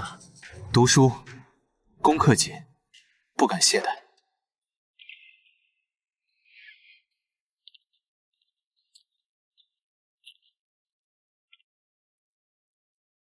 见过二公子。本公子这几日得了些稀罕物，请诸位共赏。来人，上宝贝。这是本公子花了1万两银子从西南淘来的。这雕像，祖父库房里放着3尊，好像只值5000两。摆件看完，接下来是字画。这幅画是本公子前日在姑苏城新得的，足足花了2000两白银。难道是梅大家？吴兄好眼力，正是梅大家的巅峰之作。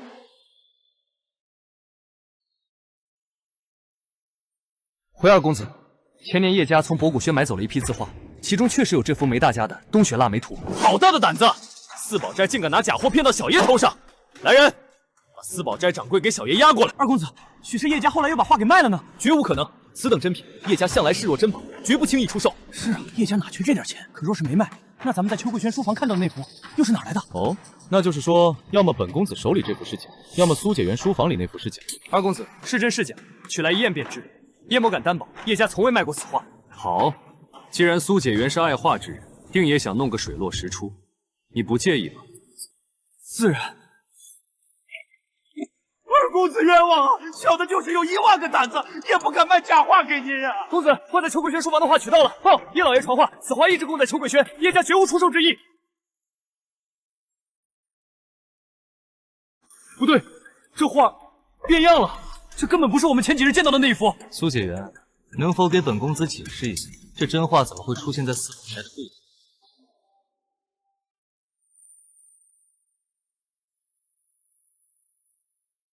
苏兄，咱们前几日在秋桂轩看的，分明是宁王二公子手上这幅，怎么这才几天，你书房里就变成了这幅假货？这定是被人调包了。调包？这段日子苏兄深居简出，连请帖都推了，谁能进得了秋桂轩的书房？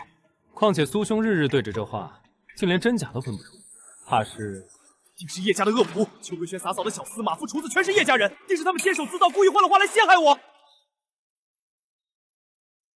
二公子，麻烦您帮我报官吧。又是报官，这叶家四小姐是这样，这叶30又是这样，叶家到底往衙门消费了多少？报起官来这么理直气壮。报官？好端端的报什么官？必须报官。叶家治家极严，从未出过仆妇偷盗之事。若真是下人作恶，叶家绝不姑息，并送官严办，还苏解元一个清白。可若不是，也请还叶家那些身份卑微、品性正直的仆人一个清白。家有家规，国有国法，请官府裁夺。有理。既然公说公有理，烦请你派人回府，请刘知府大人来一趟。本公子也想知道，到底是叶家出了小偷，还是有人想当婊子又立牌坊？二公子冤枉啊！这小子10个胆子也不敢骗您呐。那你解释解释，这话怎么到你手里？那日确有个蒙面人来卖画，小的以为是叶家少了人，别人拿来变卖的。那银票是昌宝号的，每张都有编号。二公子只要顺着银票查，定能查出是谁去兑的银子。把他先拉下去，去请刘大人的时候，顺便通知昌宝号对账。叶公子，你先回叶府通报老太爷，这名画失窃可是大案。二公子恕罪，苏公子恕罪，这一切都是小的干的，是小的猪油蒙了心，被富贵迷了眼。小的趁苏公子挑灯夜读，偷了真画去卖，又花了几两银子买副假画挂上去。小的该死，小的该死！公子，是小的对不住您，小的猪狗不如，赌钱输红了眼，才花5两银子买副假画，调包了真迹。小的该死啊！阿三，你怎能如此？这还真是个恶仆，背着主家偷透名画，还险些害得解元宫名誉扫地。苏孝生在叶家住事，这阿三宁愿自己来动，也要给主子温着糕点，这样会为了赌债陷害主子。气死我了！姓苏的居然找了个替死鬼，让他那随从把罪名全顶了。哪怕是顶了罪，苏孝生在姑苏也已经臭了。二公子，刘知府那边传话，苏阿三在押送大牢的途中跳了姑苏河。什么？人捞上来没？天黑浪急，人怕什么呀？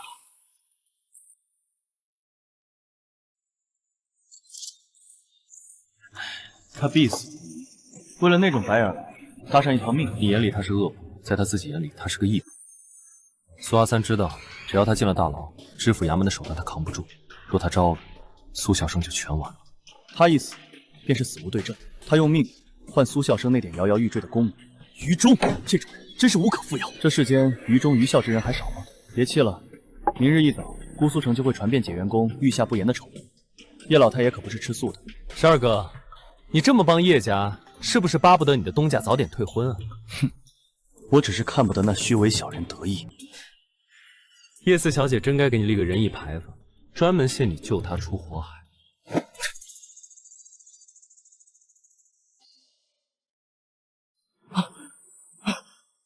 怎么一个人回来了？阿三呢？到底出什么事了？可是得罪了贵人。生哥，你这是干什么？除了天地师长，你从不轻易下跪。快起来说话！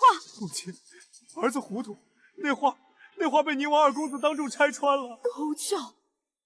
你堂堂解元，竟去偷窃叶家的字画变卖！母亲没完，一切都没完。阿三把罪名全顶了，只要咬金是阿三干的，儿子就还能参加会试。您快去求姨母，求叶家撤案。叶家富甲天下，不会在乎一幅画的。只要他们松口，知府那边肯定给面子。撤案？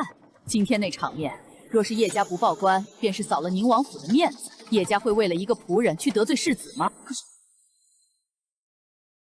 儿子听说了，阿三在押送途中跳了河。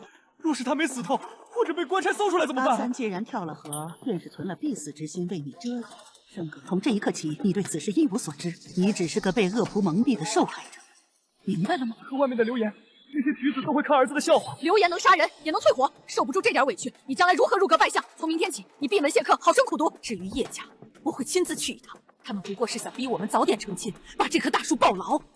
为了你的前程，这门亲事我应了便是。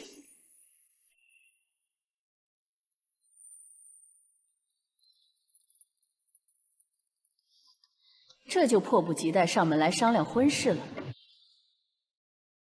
二夫人一大早便登门，可是为了昨夜阿三那家仆之事。唉，那是我们失察，竟不知他骨子里竟是那般不堪。那阿三啊，凌晨刚从姑苏河里捞上来，已经没气儿了。偷窃虽是大罪，顶多服几年徭役，何苦搭上性命？畏罪潜逃，那是死有余辜。夫人说的是，人一死，倒也清静。不过我今日来是有2桩事要办。这园子夫人住的可还习惯？还行，离闹市近，倒也幽静，习惯便好。只是老太爷今早发了话，说这宅子买了20年，陈设旧了，得里里外外翻新一遍。尤其是这邱桂轩，得赶紧动工。樊希，二夫人的意思是，这园子里怕是留不得人了。好，翻新是应当的。二夫人放心，我们母子自会尽快找房子搬出去。这些叶家恶仆，你今日便都带走吧。苏夫人到底是名门出身，就是体谅。既然夫人也要去牙行忙活，那我也就不绕弯子了。还有最后一件事，二夫人请直言，可是要定婚期？关于俩孩子的婚事，老太爷说了，生哥儿明年开春就要进京会试，前程大过天。确实，会试在即，婚期确实仓促了些。若是叶家想此姐儿身子骨弱，又有心急，怕耽误了苏解元的锦绣前途，所以两家的亲事就此作罢了。退婚？你说叶家要退婚？我明白了，叶家这是看风头不对，怕被我家阿三的事连累。真是不折不扣的商人本色，见利忘义。夫人这话可差了。当初苏家遭难，您不是也果断合离，连姓都给改了吗？论见机快，谁能比得过你呢？你好，退便退，我儿明年高中状元，你家那满身铜臭的庶女，求着进我苏家门都不够格。更帖两清，祝生哥儿前程似锦。对了，本月18是翻修邱桂轩的吉日，那天管家会带人来收房。18，那不就剩下7天？若夫人没找好去处，多留2日也无妨。只是外面茶馆如今日日都在讲医谱救主的新段子，那话说的，夫人还是少出门听为妙。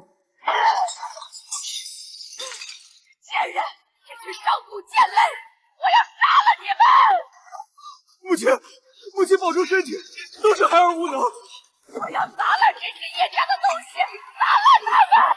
夫人，这些都是叶家登记在册的名贵古董，您砸了，可是要照价赔偿的。滚！都滚出去！暂且忍下这口气，待明年孩儿成功折归，必让这满城的人看看，谁才是真正的笑柄。对，生哥儿，你只要告状，咱们都伸手可得。叶家他们会跪着求咱们回去的。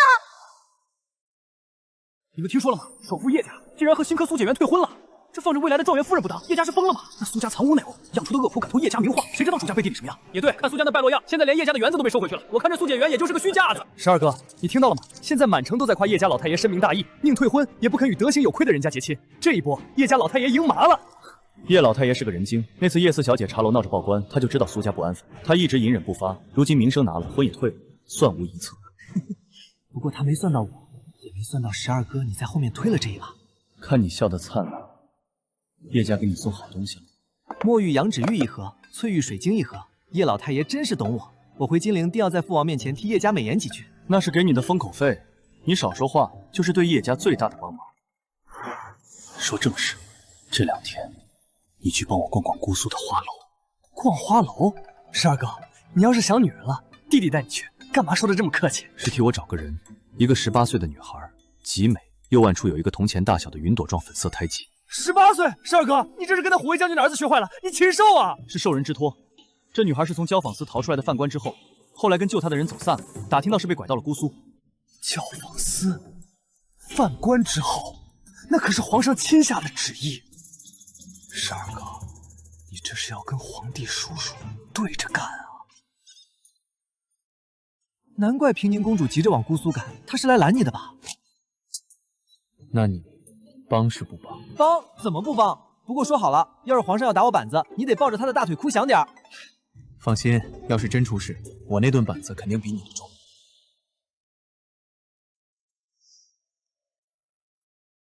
这是哪家的小王爷？好大的排场！18岁，官家气度，定是得卖个好价钱。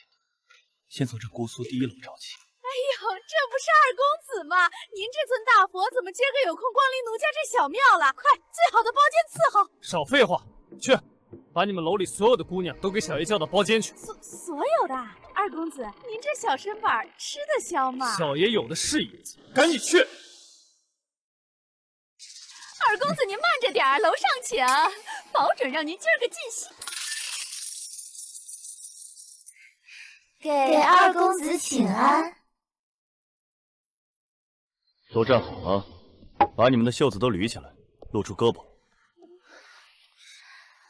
二公子，这是什么新玩法？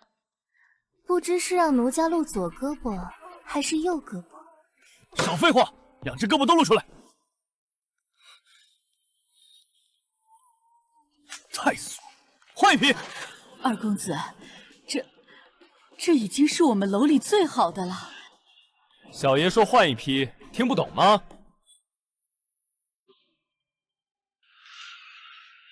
二公子，真的没别的姑娘了，连打杂的小丫鬟都给您拉过来了。新来的呢？年纪小点的，这2天有没有收进来的？二公子明鉴，奴家哪敢干那些伤天害理的勾当？我们楼里的姑娘都是过了官府文书的，真没有新来的。过2日让林香候着，小爷再来喝茶。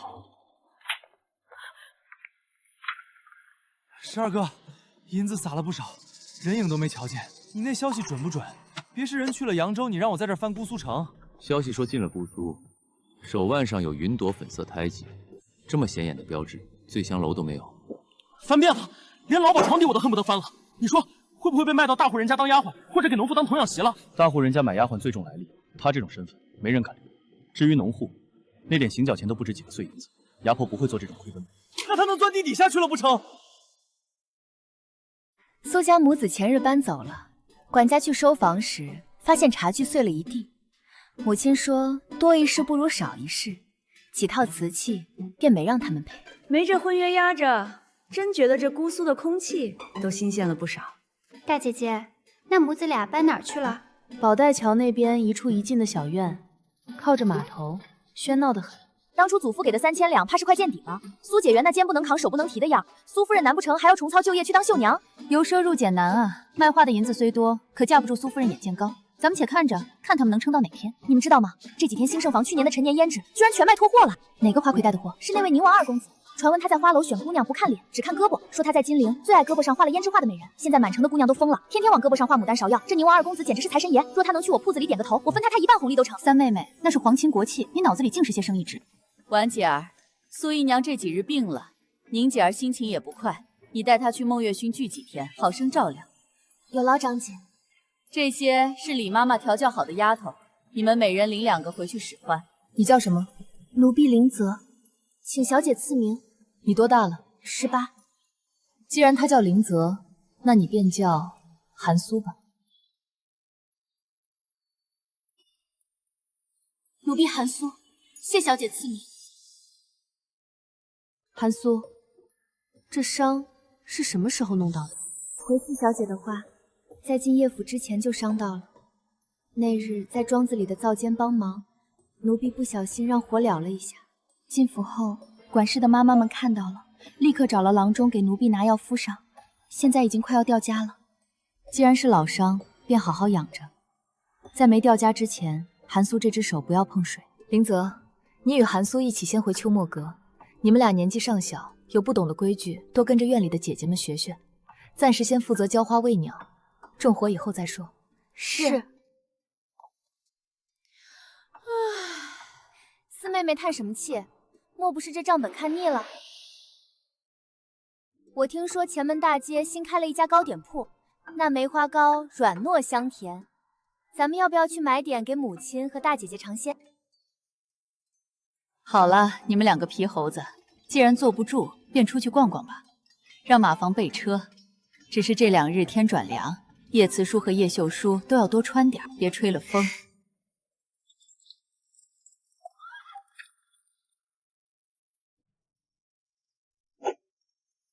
随便逛逛，你自己找地方喝点茶。申时准时到百之坊门口接我们。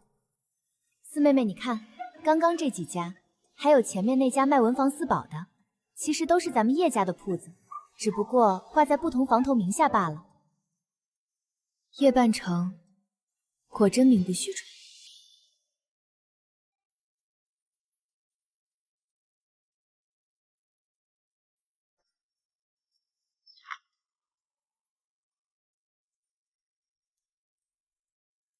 叶4小姐，3小姐。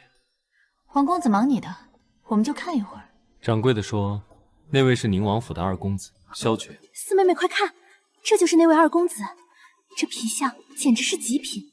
若他换上女装，这美色怕是连女子都要羞死。皇室血脉，王妃定是绝色，可惜了。可惜，叶慈书到底在可惜什么？三姐姐，你上午在母亲院里说，要是能结识这位二公子，挣了钱和他对半分。我那是玩笑话，你看他的穿戴，哪样不是价值连城？他定是视金钱如粪土。万一觉得我是在觊觎他的美貌而打我一顿呢？还是等我以后单立女户再说。我这姐姐还真是花痴。萧若琳视金钱如粪土，叶秀书还怕她觉得她在觊觎她的美貌。这叶家小姐脑子里都在想什么？此计甚妙，悄摸声的就把事儿办了。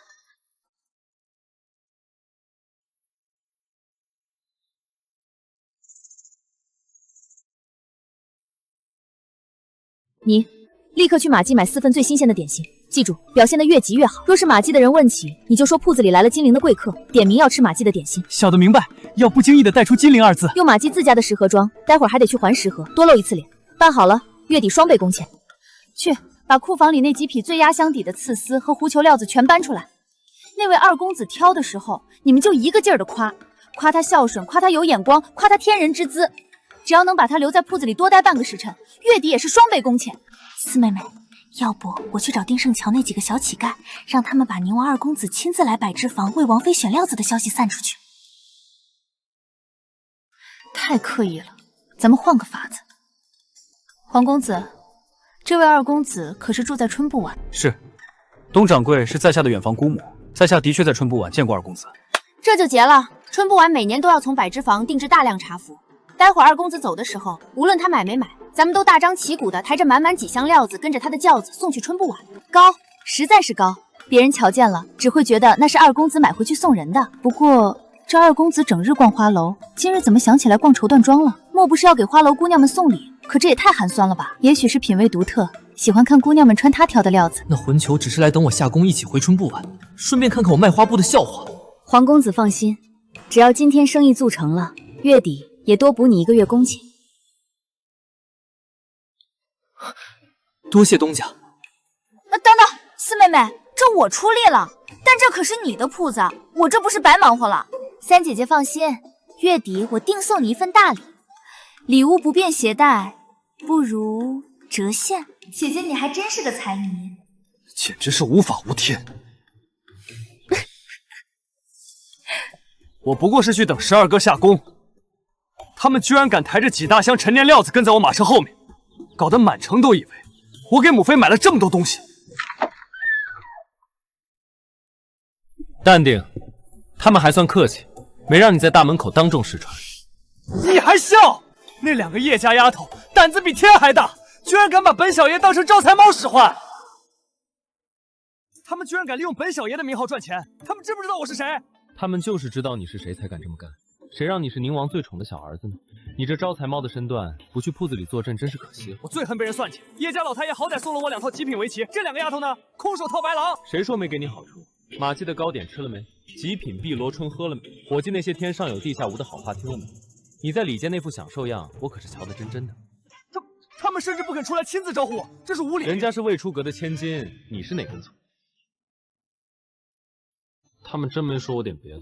说了，说你拳打潘安，脚踢宋玉，皮相乃大于第一，还说就你这张脸，站柜台卖布，保准能卖爆。想得美！我明天就带人去砸汤子，说他卖的都是3流货。不行，只要这事造好了，月底给我发双倍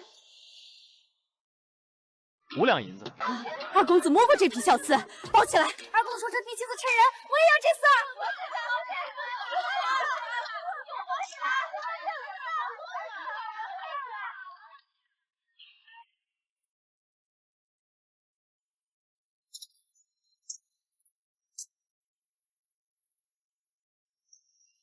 3天抵2个月，明天放风出去，就说二公爷的随从已经把货提走，见好就收。我又去了一次，让那帮蹲点的小姐们见着真人了。怎么样，12哥，这业绩够你拿3倍工钱了吧？行了，别显摆了，说正事。有消息了，卖那丫头的人牙子找到了，那丫头确实没进花楼，是卖给大户人家当丫鬟了。哪一家？那伢子滑头，非要见了正客才肯吐口。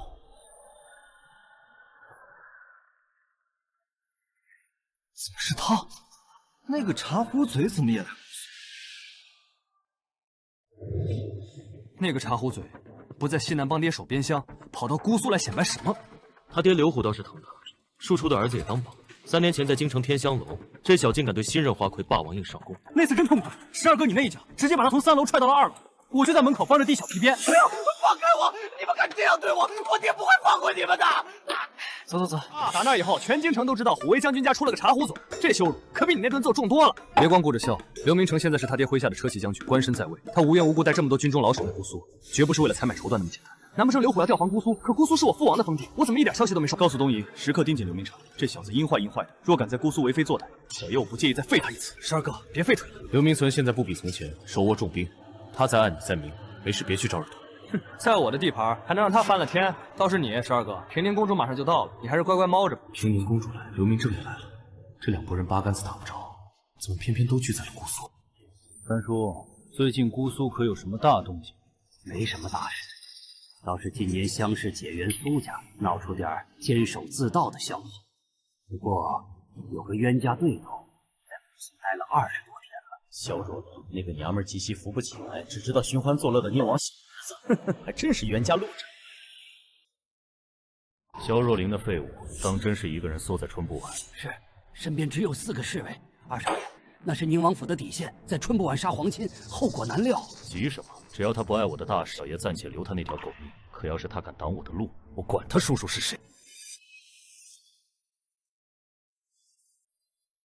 三叔，带路。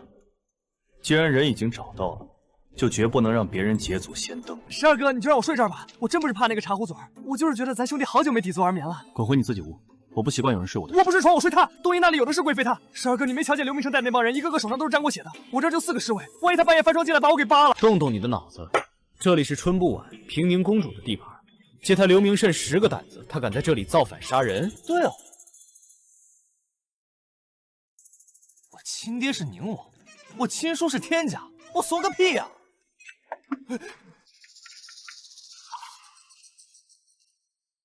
进来。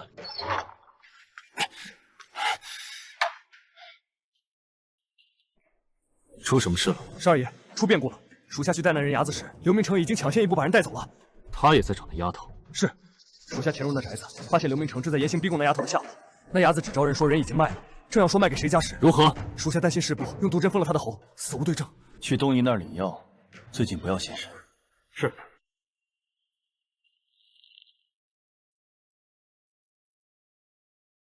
十二哥，先喝口茶压压惊。反正那人牙子被灭了口，茶壶子肯定什么也没问出来，咱先睡一觉，明天再想着。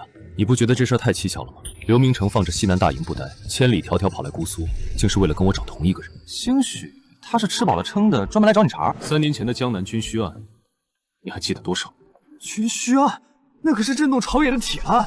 当初父王为了这案子，差点把我从腿都打折了提溜回去，5000官兵惨死，草药和粮草被江南官员层层克扣。皇叔震怒，钦差杀得江南官场人头落地。十二哥，你找的那小丫头，该不会是那批犯官的后代吧？你疯了！那案子是皇叔心头的一根刺，谁碰谁死，那是5000条人命换来的严办，你同情谁也不该同情那帮蛀虫的家眷。那你还记得杭州知府吴青云吗？记得，那是当时唯一存疑的满城百姓叫他吴青天。父王原本想保他，可折子还没递上去，他就在狱里留下一封悔罪书，自尽了。吴家随后被抄，男丁流放后全部暴毙，女眷悉数没入教坊司，唯独剩下个当年才9岁的独生女乌云朵。皇帝姑父其实也疑心过吴青云的死，只是查无实据。1个月前，一个江湖女子受人之托找到我，想把乌云朵救出来。这事是你娘亲手交代给你的？是，她让我秘密行动，谁知人救出来，给你秘密行动。十二哥，你还是太天真。咱大伯母和你娘是什么交情？那是恨不得穿一条裙子的闺蜜。你娘接了活，平宁公主准保头一天就知道了。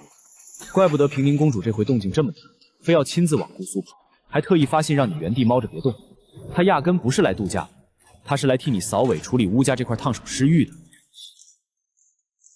我怎么就摊上了这么个不靠谱的？十二哥，我想岔了，这事没那么简单。你想，刘明成那茶壶嘴跟咱八竿子打不着，他为什么非要找吴青云的女儿？继续说。3年前的军需案导致就剩这一个小丫头，说明她身上攥着能让刘家，甚至让整个西南军都害怕的秘密。你是说，3年前的案子，刘家在其中不干净？极有可能。虽然六皇叔忠王只爱美色不问政事，但刘虎可是实打实的副帅。若真牵扯到军中，十二哥，要不咱俩摸黑进那宅子，把他吊旗杆上？胡闹！他现在是朝廷册封的车骑将军，若他拿出一纸军令公函，咱们2个纨绔在明面上拿他毫无办法。也是，我总在没官职这事上吃亏。等回了京，我非得让皇帝叔叔给我封个统领当。别急，咱们懂。有人动火。你是说平宁公主？舅母这几日便到姑苏，满朝文武，谁不惧她三分？对啊，我怎么把咱大伯母给忘了？论抱大腿，谁也比不过他老人家。十二哥，公主一进城，你务必知会我，我得赶紧准备份重礼。你刚才不还怕她怕得要死？此一时彼一时，现在她是咱们的救命符，父王的大腿都没她粗，就差半句话，她就死在老子面前。二少爷恕罪，那刺客身手极快，属下5人合围仍被他逃脱，不过他右臂中了属下一刀，右臂有伤。三叔，去查萧若琳这2天都在干什么。回二少爷，把苏苏城叫得出名堂的花楼全逛了一遍。又是花楼，萧若琳这狗东西，当初在京城坏我名声，如今到了苏苏还要跟我抢人。二少爷，那人牙子说那丫头卖给了大户人家，可像乌云朵那般姿色的，多半是进了花楼调教。萧若琳这段时间把姑苏的花楼翻了个遍，怕是快有眉目了。在这儿，他说了不算。他最爱逛哪家？醉香楼。他每隔3、5日便去寻那里的花魁灵香。走，去醉香楼，小爷倒要看看他的女人骨头有多硬。二公子，求您救救灵香姑娘吧！慌什么？灵香怎么了？晌午过后，楼里来了一位自称西南将军的刘公子，他点了灵香姑娘进屋，没一会儿，里面就传出了惨叫声。吴妈妈想去救人，可门口守着10几个带刀的军汉，谁也进不去。衙门的人到现在也没露面，求二公子救命啊！刘明成，那个茶壶嘴竟敢在小爷头上动肉，去知府衙门把刘知府给小爷拽到醉香楼，立刻！说萧若生来找你，到底是为了找谁？奴家真的不知道，二公爷只是来喝茶。花楼女子皮肉最是紧，你再不说，这身皮可就彻底毁了。奴家哪里知道大贵人的心思？刘明成，你给小爷滚出来！我可怜的女儿啊，她怎么下得去这种狠手？姑苏是法治之地，你竟敢私设公堂，还折辱良家女子，目无王法！西南军务紧急，本将正在审要犯。刘大人，手摸要伸得太长。你家军务就是抽无辜女子鞭子。刘明成，你爹教你的军法就是欺负弱小吗？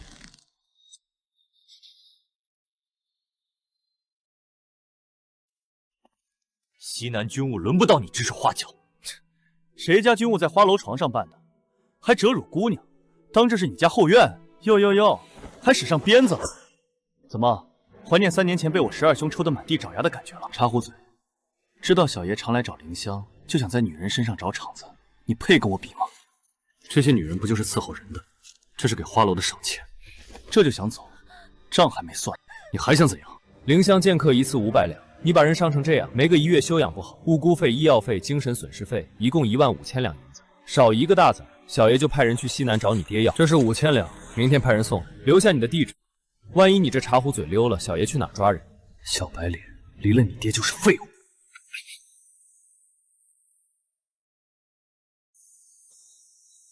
我是不是废物，轮不到你评判。哈哈哈哈哈！至少我不打女人，茶壶嘴。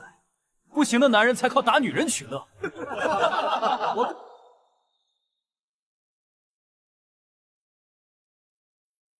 护卫里有受伤的刺客吗？回将军，方才交手，他们右臂完好，不是那晚的人。看来在姑苏的不只是萧若琳这个废物，乌云朵的事儿，定还有人在暗中操盘。二少爷，亚行那边刚传回消息，萧若琳翻遍花楼没找到人，说明那丫头没进去。那被卖到哪了？近期买过12岁左右丫头的只有4家：刘知府家、林家、苏氏。古董商何家，还有一家叶家，他们刚买了8个小丫头，说是给2房的几位小姐使唤。大狱第一皇商叶家，正是叶家底蕴极深，二少爷，这家轻易动不得。叶家底蕴深，先不动，先去查刘知府、林家和何家。若那丫头真在叶府，咱们再慢慢谋划。那叶家的商队可是块肥肉。是，那接下来的日子，您还要与宁王二公子纠缠吗？为何不？肉毛儿也有趣的很，若不把动静闹大，怎么把他身后藏着的那个大人物给逼出来？我咽不下这口气，下次见着那茶壶嘴，我非亲手扒了他的裤子不可。二公子息怒，现在不知他底细，万一他真攥着军务，您找上门去，反倒成了妨碍军务，到时候板子打在您身上，心疼的是王爷。十二哥，你可算回来了。表弟受累了，今日委屈你了。你也知道啊，刘明成今晚是故意的，他想看你身边的护卫有没有受伤，以此确认杀人灭口的是不是你的人。他是想逼你现身。不错，所以我还不能动。十二哥，灵香被他毁了，后背全是暗伤，醉香楼他是待不成了，我想给他赎身，他没去处，要不安排他去扬州万花楼吧，在那儿没人敢动他。你有心了，东姨去办吧。老奴明白，这就去安排。那我接下来怎么办？继续在这儿喝茶听曲儿？不，从明天起，你给我当回真正的纨绔啊！刘明成去哪儿你就跟到哪儿，闹出的动静越大越好，极尽嘲讽之能断，逼他在这大庭广众之下展露本性。他乱了阵脚，我们才有机会。当纨绔，这个我在行啊！十二哥，你瞧好了，这两人在姑苏胡闹，再不赶过去，怕是要把天捅个窟窿。公主，您不是说还要绕道去宁王府见见王爷？不去了，传令下去，连夜赶路，派人快马传信，说本宫3日后到姑苏，命知府接驾。于是物体。你这个泥腿子，你这个不知死活的东西！我爷真是吃饱了撑的。宁王二公子闹也就罢了，那西南来的小将军凭什么也这么狂？黄公子，月底了，这是你的工钱。马掌柜，我来铺子里还未满1个月。叶家的规矩，哪怕月中来的也算逐月。况且东家有令，这个月大家辛苦，全罚双份。黄公子收好了。原来靠自己双手赚的第一笔钱是这种滋味。好嘞，伙计，打包4份刚出锅的桂花糕，盛1份卤猪耳朵，多放脆骨。2样东西就去了半两银子，这辛苦钱当真不经花。肖若琳的馋货，待会儿要是敢剩下1片，小爷非抽他不可。十二哥，你竟然用自己的工钱给我们买吃的，太香了。12爷长大了，知道疼人了。行了，吃你的吧。公主殿下2日后便到姑苏，比关义报的时间提早了1天。舅母果然喜欢出其不意。十二哥，刘大人家、林家、何家我都查遍了，没那丫头。现在只剩叶家了，明天我带人去叶家搜。叶家人口复杂，你大张旗鼓的去只会惊动刘明成。明天我以账房交账的名义亲自去。当账房还有这好处？百之房这个月业绩翻番，我去向东家当面会述，合情合理。四妹妹，你听说了吗？那茶壶嘴和宁王二公子闹得全城皆知。怎么，那小将军还敢跟皇亲硬碰硬？可不是嘛。不过那茶壶嘴到底是什么意思？你下次见着二公子，亲自问他。韩缩，你干什么呢？小姐恕罪，奴婢走神了。这才10月天，你怎么冷成这样？下去找李妈妈领点药，这2天别见风，歇着吧。这个小丫头，对劲。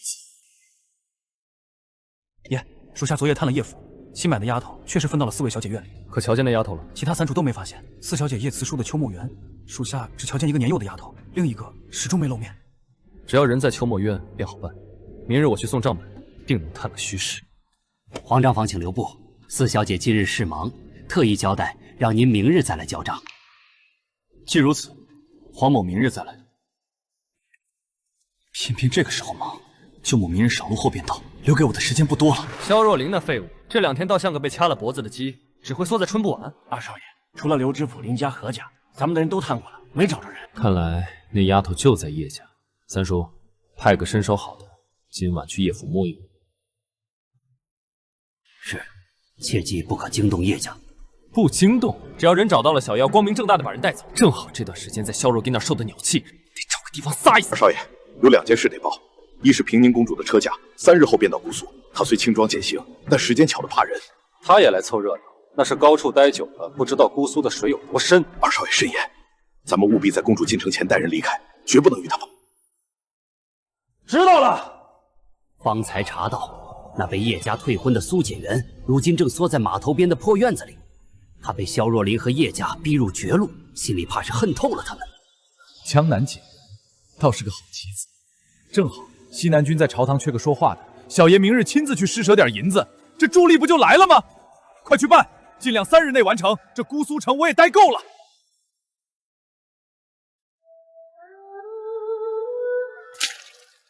听说了吗？那苏解元母子就住这儿，这一进门，怕是满身都是码头的鱼腥味儿。落魄的凤凰不如鸡，何况还没当上凤凰呢。母亲，那位刘小将军，他方才说他父亲与我父亲是同年。狗屁的童年！刘家那底细我还不清楚。杀猪匠出身，3年前才靠着西南郡公上位，一介武夫，也配跟你父亲相提并论？那您刚刚为何对他那般客气？生哥儿，他这叫雪中送炭。他看中你解元的名头，想提前拉拢你在朝堂上为西南军说话。这500两银票你收好了，那是你明年进京的底气。母亲，既然银子够了，咱们早些出发去京城吧。这地方到处是酸臭味，书院那帮同胞见了我都在背后指点，我实在受不了了。住口！连这点流言蜚语都经受不住，将来如何入阁拜相？叶家就是想看你灰溜溜的逃走，你偏要留在这儿，让他们看着你如何一步步强大。你看，若咱们走了，哪里能碰上刘小将军送上门的好处？夫人，大喜事啊！外面都传疯了。没规矩，谁叫你不敲门就闯进来的？夫人恕罪，外面人都说后天这时候京里的平宁公主要驾临咱们姑苏城了，大家都抢着去城门看热闹呢。当真？知道是哪位公主吗？好像叫什么平宁公主，说是皇上的亲表姐。机缘，这才是真的大机缘！申哥，咱们不走是对的，大造化来了。母亲，不过是一个普通的贵妇人而已，与咱们有什么干系？你懂什么？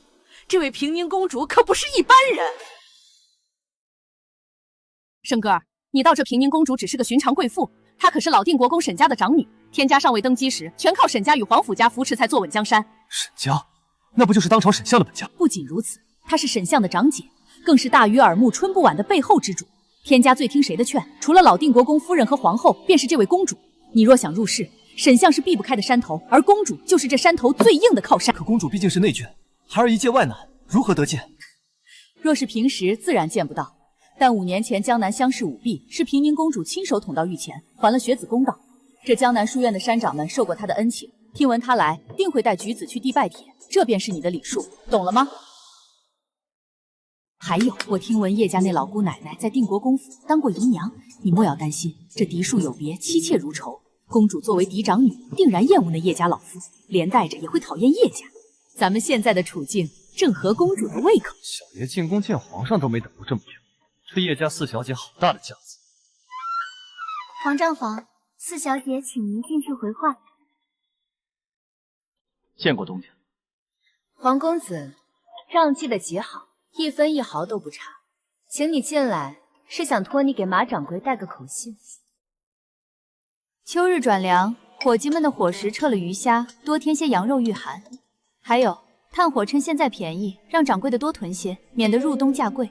东家如何得知伙计们膳食里多鱼虾？自然是这账本里写着的。您是如何断定伙计们上月多食鱼虾的？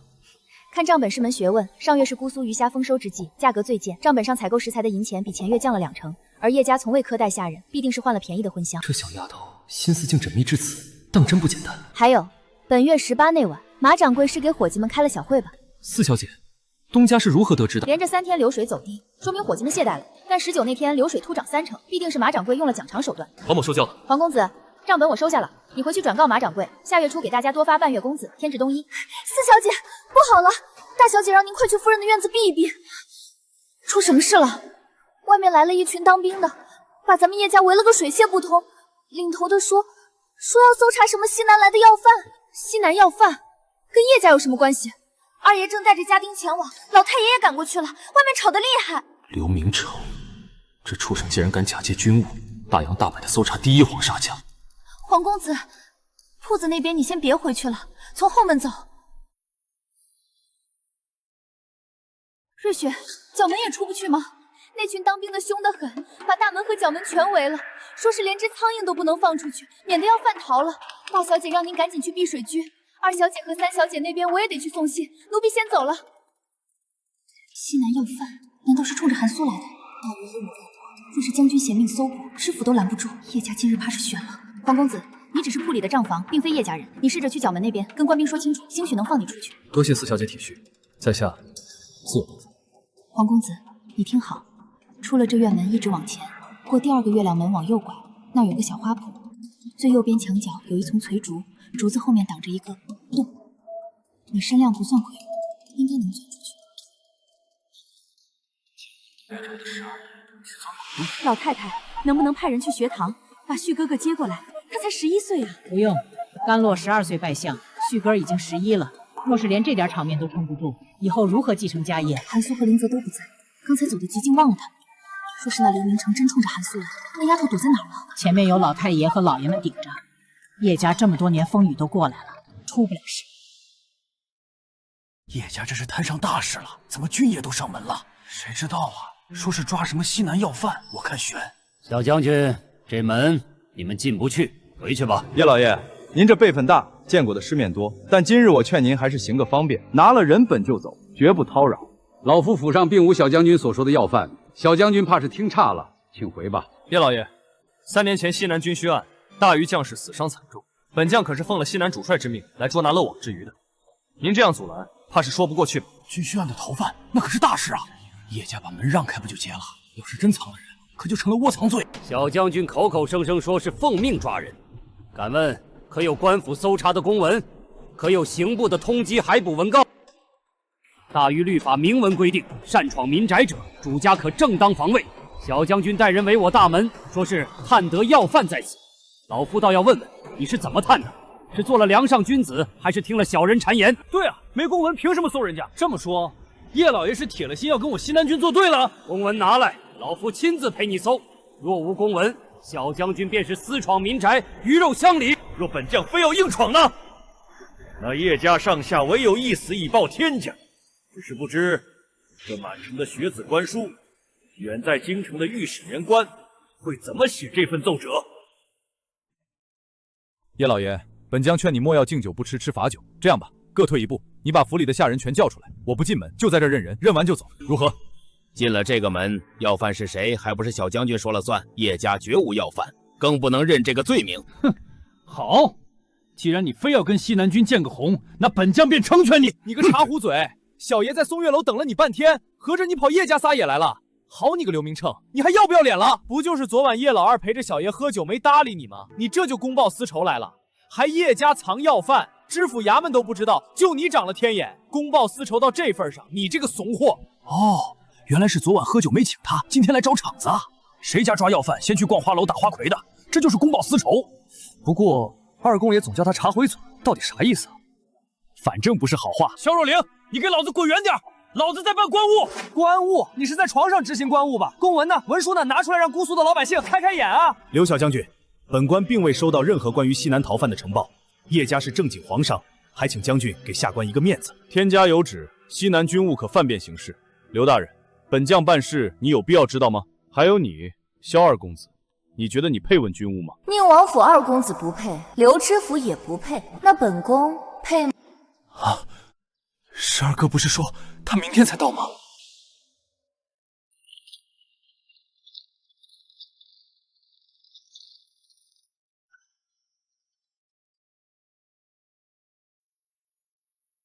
晚辈萧若琴见过舅娘。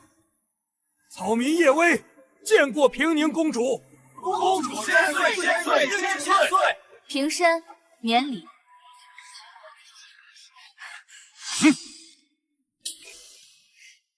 过来吧，最近淘气了没有？舅母说的哪里话？我最近老实的很，不信您问刘大人。回公主，二公子并未惹事，只是在姑苏体察民情。刘大人勤勉有加，辛苦。职责所在，不负天恩。大胆！见到公主，为何不行跪拜大礼？回公主殿下，我等是奉西南军主帅之命执行公务，惊扰尊驾，望公主恕罪。你是西南军副帅刘虎之圣子，末将正是。刘虎将军3年前率军斩杀敌帅，立下奇功。本宫记得你是在大捷之后才去的西南吧？短短3年便成了车骑将军，看来你也和你父亲一样，是虎父无犬子。原来是战后才去捡功劳的啊！有个好爹就是不一样。那么本宫想问问，小将军搞了这么大的阵仗，围在叶家门口，所谓何事啊？回公主，末将并非无理取闹。3年前江南军需案要犯逃脱，末将是奉西南主帅之命入苏搜捕，此乃军务。哦，军务？那本宫倒要问问，那位要犯今年多大，长什么模样？18岁一女孩。18岁？3年前她才15岁吧？15岁的稚童竟能成江南军需案的要犯？小将军，你这军务倒是让本宫开了眼界。这借口找的，真是把咱们当傻子耍。公主明鉴，那女孩是犯官吴星云之后，1月前她从京城教坊司逃脱，末将怀疑有余灭助其藏匿，这才追查至此。既是教坊司逃脱，那便归刑部管辖。小将军手里可有刑部签发的缉拿公文？末将虽无刑部公文，但有西南军发的公函。人入教坊司，便与军方脱了干系。军需案审理早已结案，所有事务归刑部与大理寺。小将军，你是想告诉本宫，西南军打算越俎代庖，替六部办事吗？末将不敢。舅母，那老头刚才说是刘明成他老爹让他在姑苏横着走的。大越律法明文规定，若无天家特许，驻军不得干预地方事务。小将军，你无凭无据搜查皇商住宅，冲撞女眷，这是在蔑视大于律法，还是在蔑视天家？公主殿下，末将等。刘大人，知府衙门可曾收到刑部下发的缉拿公文？回公主，绝无此事。既然如此，那便无理取闹。刘小将军，这顿无理取闹，你可认？公主恕罪，我们立刻给叶家赔罪。末将认。这事算了，可这第二件事，本宫得跟你们好好说道说道。请公主明示。这里是哪里？江南、姑苏。你们是哪里的？西南驻军。姑苏乃江南重地，向来由平南军驻守。公主殿下有所不知，天家曾有密旨，西南偏僻，官道艰险，西南军务可由主帅便衣行事。末将今日所为，皆在密旨允许之内。茶壶嘴这死脑筋，真是往舅母的雷区里反复横撞啊！便宜行事，本宫恰巧也知道这道旨意，但密旨写得清清楚楚，在驻地内可便仗行事。这里是姑搜，是平南军的驻地，你跨界行事，可有兵部公函？末将平南军统领秦战，从未收到任何兵部公函。秦将军，按大越军法，驻军擅入他人驻地骚扰百姓，该当何罪？轻则杖责30，重则当场杖杀。公主殿下开恩，二少爷年幼无知，末将等知错。杖杀就不必了，但坏了规矩，就得按规矩受罚。秦将军，交给你了。刘明成骚扰百姓，杖20；擅离驻地，杖30，共50军棍。舅母，这种人就该很臭。来，您慢点，小心台阶。老朽领叶氏族人恭迎公主殿下。老太爷，快请起。本宫此次来是私事，听闻叶家老姑奶奶，也就是本宫的姨娘今日回乡，本宫特意陪她走这一遭。姨娘的马车在城外关驿歇脚。老太爷，这几日本宫就厚着脸皮借住在叶家了。公主驾临，叶家蓬荜生辉。老二，快带人去关驿接老姑奶奶入府。这位公主变脸比翻书还快，看着好相处，实则深不可测，绝对不能出风头。父亲，大哥已经带人出城了，预计2个时辰后便能接回姑姑。昨晚竹花报了3次，果真是双喜临门。老二，传话下去，后院的琳琅阁收拾出来给平宁公主用。至于你姑姑，就随你母亲住寿安堂。姐妹多年未见，正好多叙叙旧。刚刚寿安堂那边的嬷嬷传话，公主体恤，说在定国公府时就与姑姑相熟，不必另辟院落。她想与姑姑同住琳琅阁。公主是个念旧情的，这便更好了。告诉府里上下，务必打起精神伺候。只要公主顺心，今年年底每人多发3个月的月钱。是，儿子这就去办。父亲，公主住进叶家，明儿起那些求见的官眷，怕是要踏破门槛了。那是你母亲该操心的事。官场应酬由公主定夺，叶家只管闭门谢客，做好后勤。父亲，秦将军那边传了信，刘明成那帮人挨了军棍后被送去了医馆，只是皮外伤，没伤及筋骨。秦将军是个懂分寸的，平宁公主只是要下他们的面子，并非真要西南军统帅的命。经此一遭，叶家与西南那边算是彻底撕破脸了。不过咱们不走那条商路，断了也就断了。你以为这只是简单的冲突？这是平宁公主要的结果。她要叶家彻底和西南军决裂，绝无合作可能。老二、老三，你们觉得平宁公主为什么非要住在叶家？难道不是因为姑姑的关系？刘明成大动干戈，打的名头是叶府私藏要犯。若只是替咱们解围，他只需查验一番，清白自荐。可他偏不查，而是避重就轻，用擅离治地的军法压死了刘明成。你们不觉得他是在故意掩盖什么吗？父亲的意思是，叶家后院真的进了人。或许那个人连我们都不知道，甚至平宁公主进城就是为了找那个人。那咱们该怎么办？要不要自查？什么都不要做，以不变应万变。好在公主是有非敌，只要她在叶家，叶家便稳如泰山。公主入府，刘明成退散，这姑苏城的水怕是越来越深了。东家，这个月的账还没算完呢。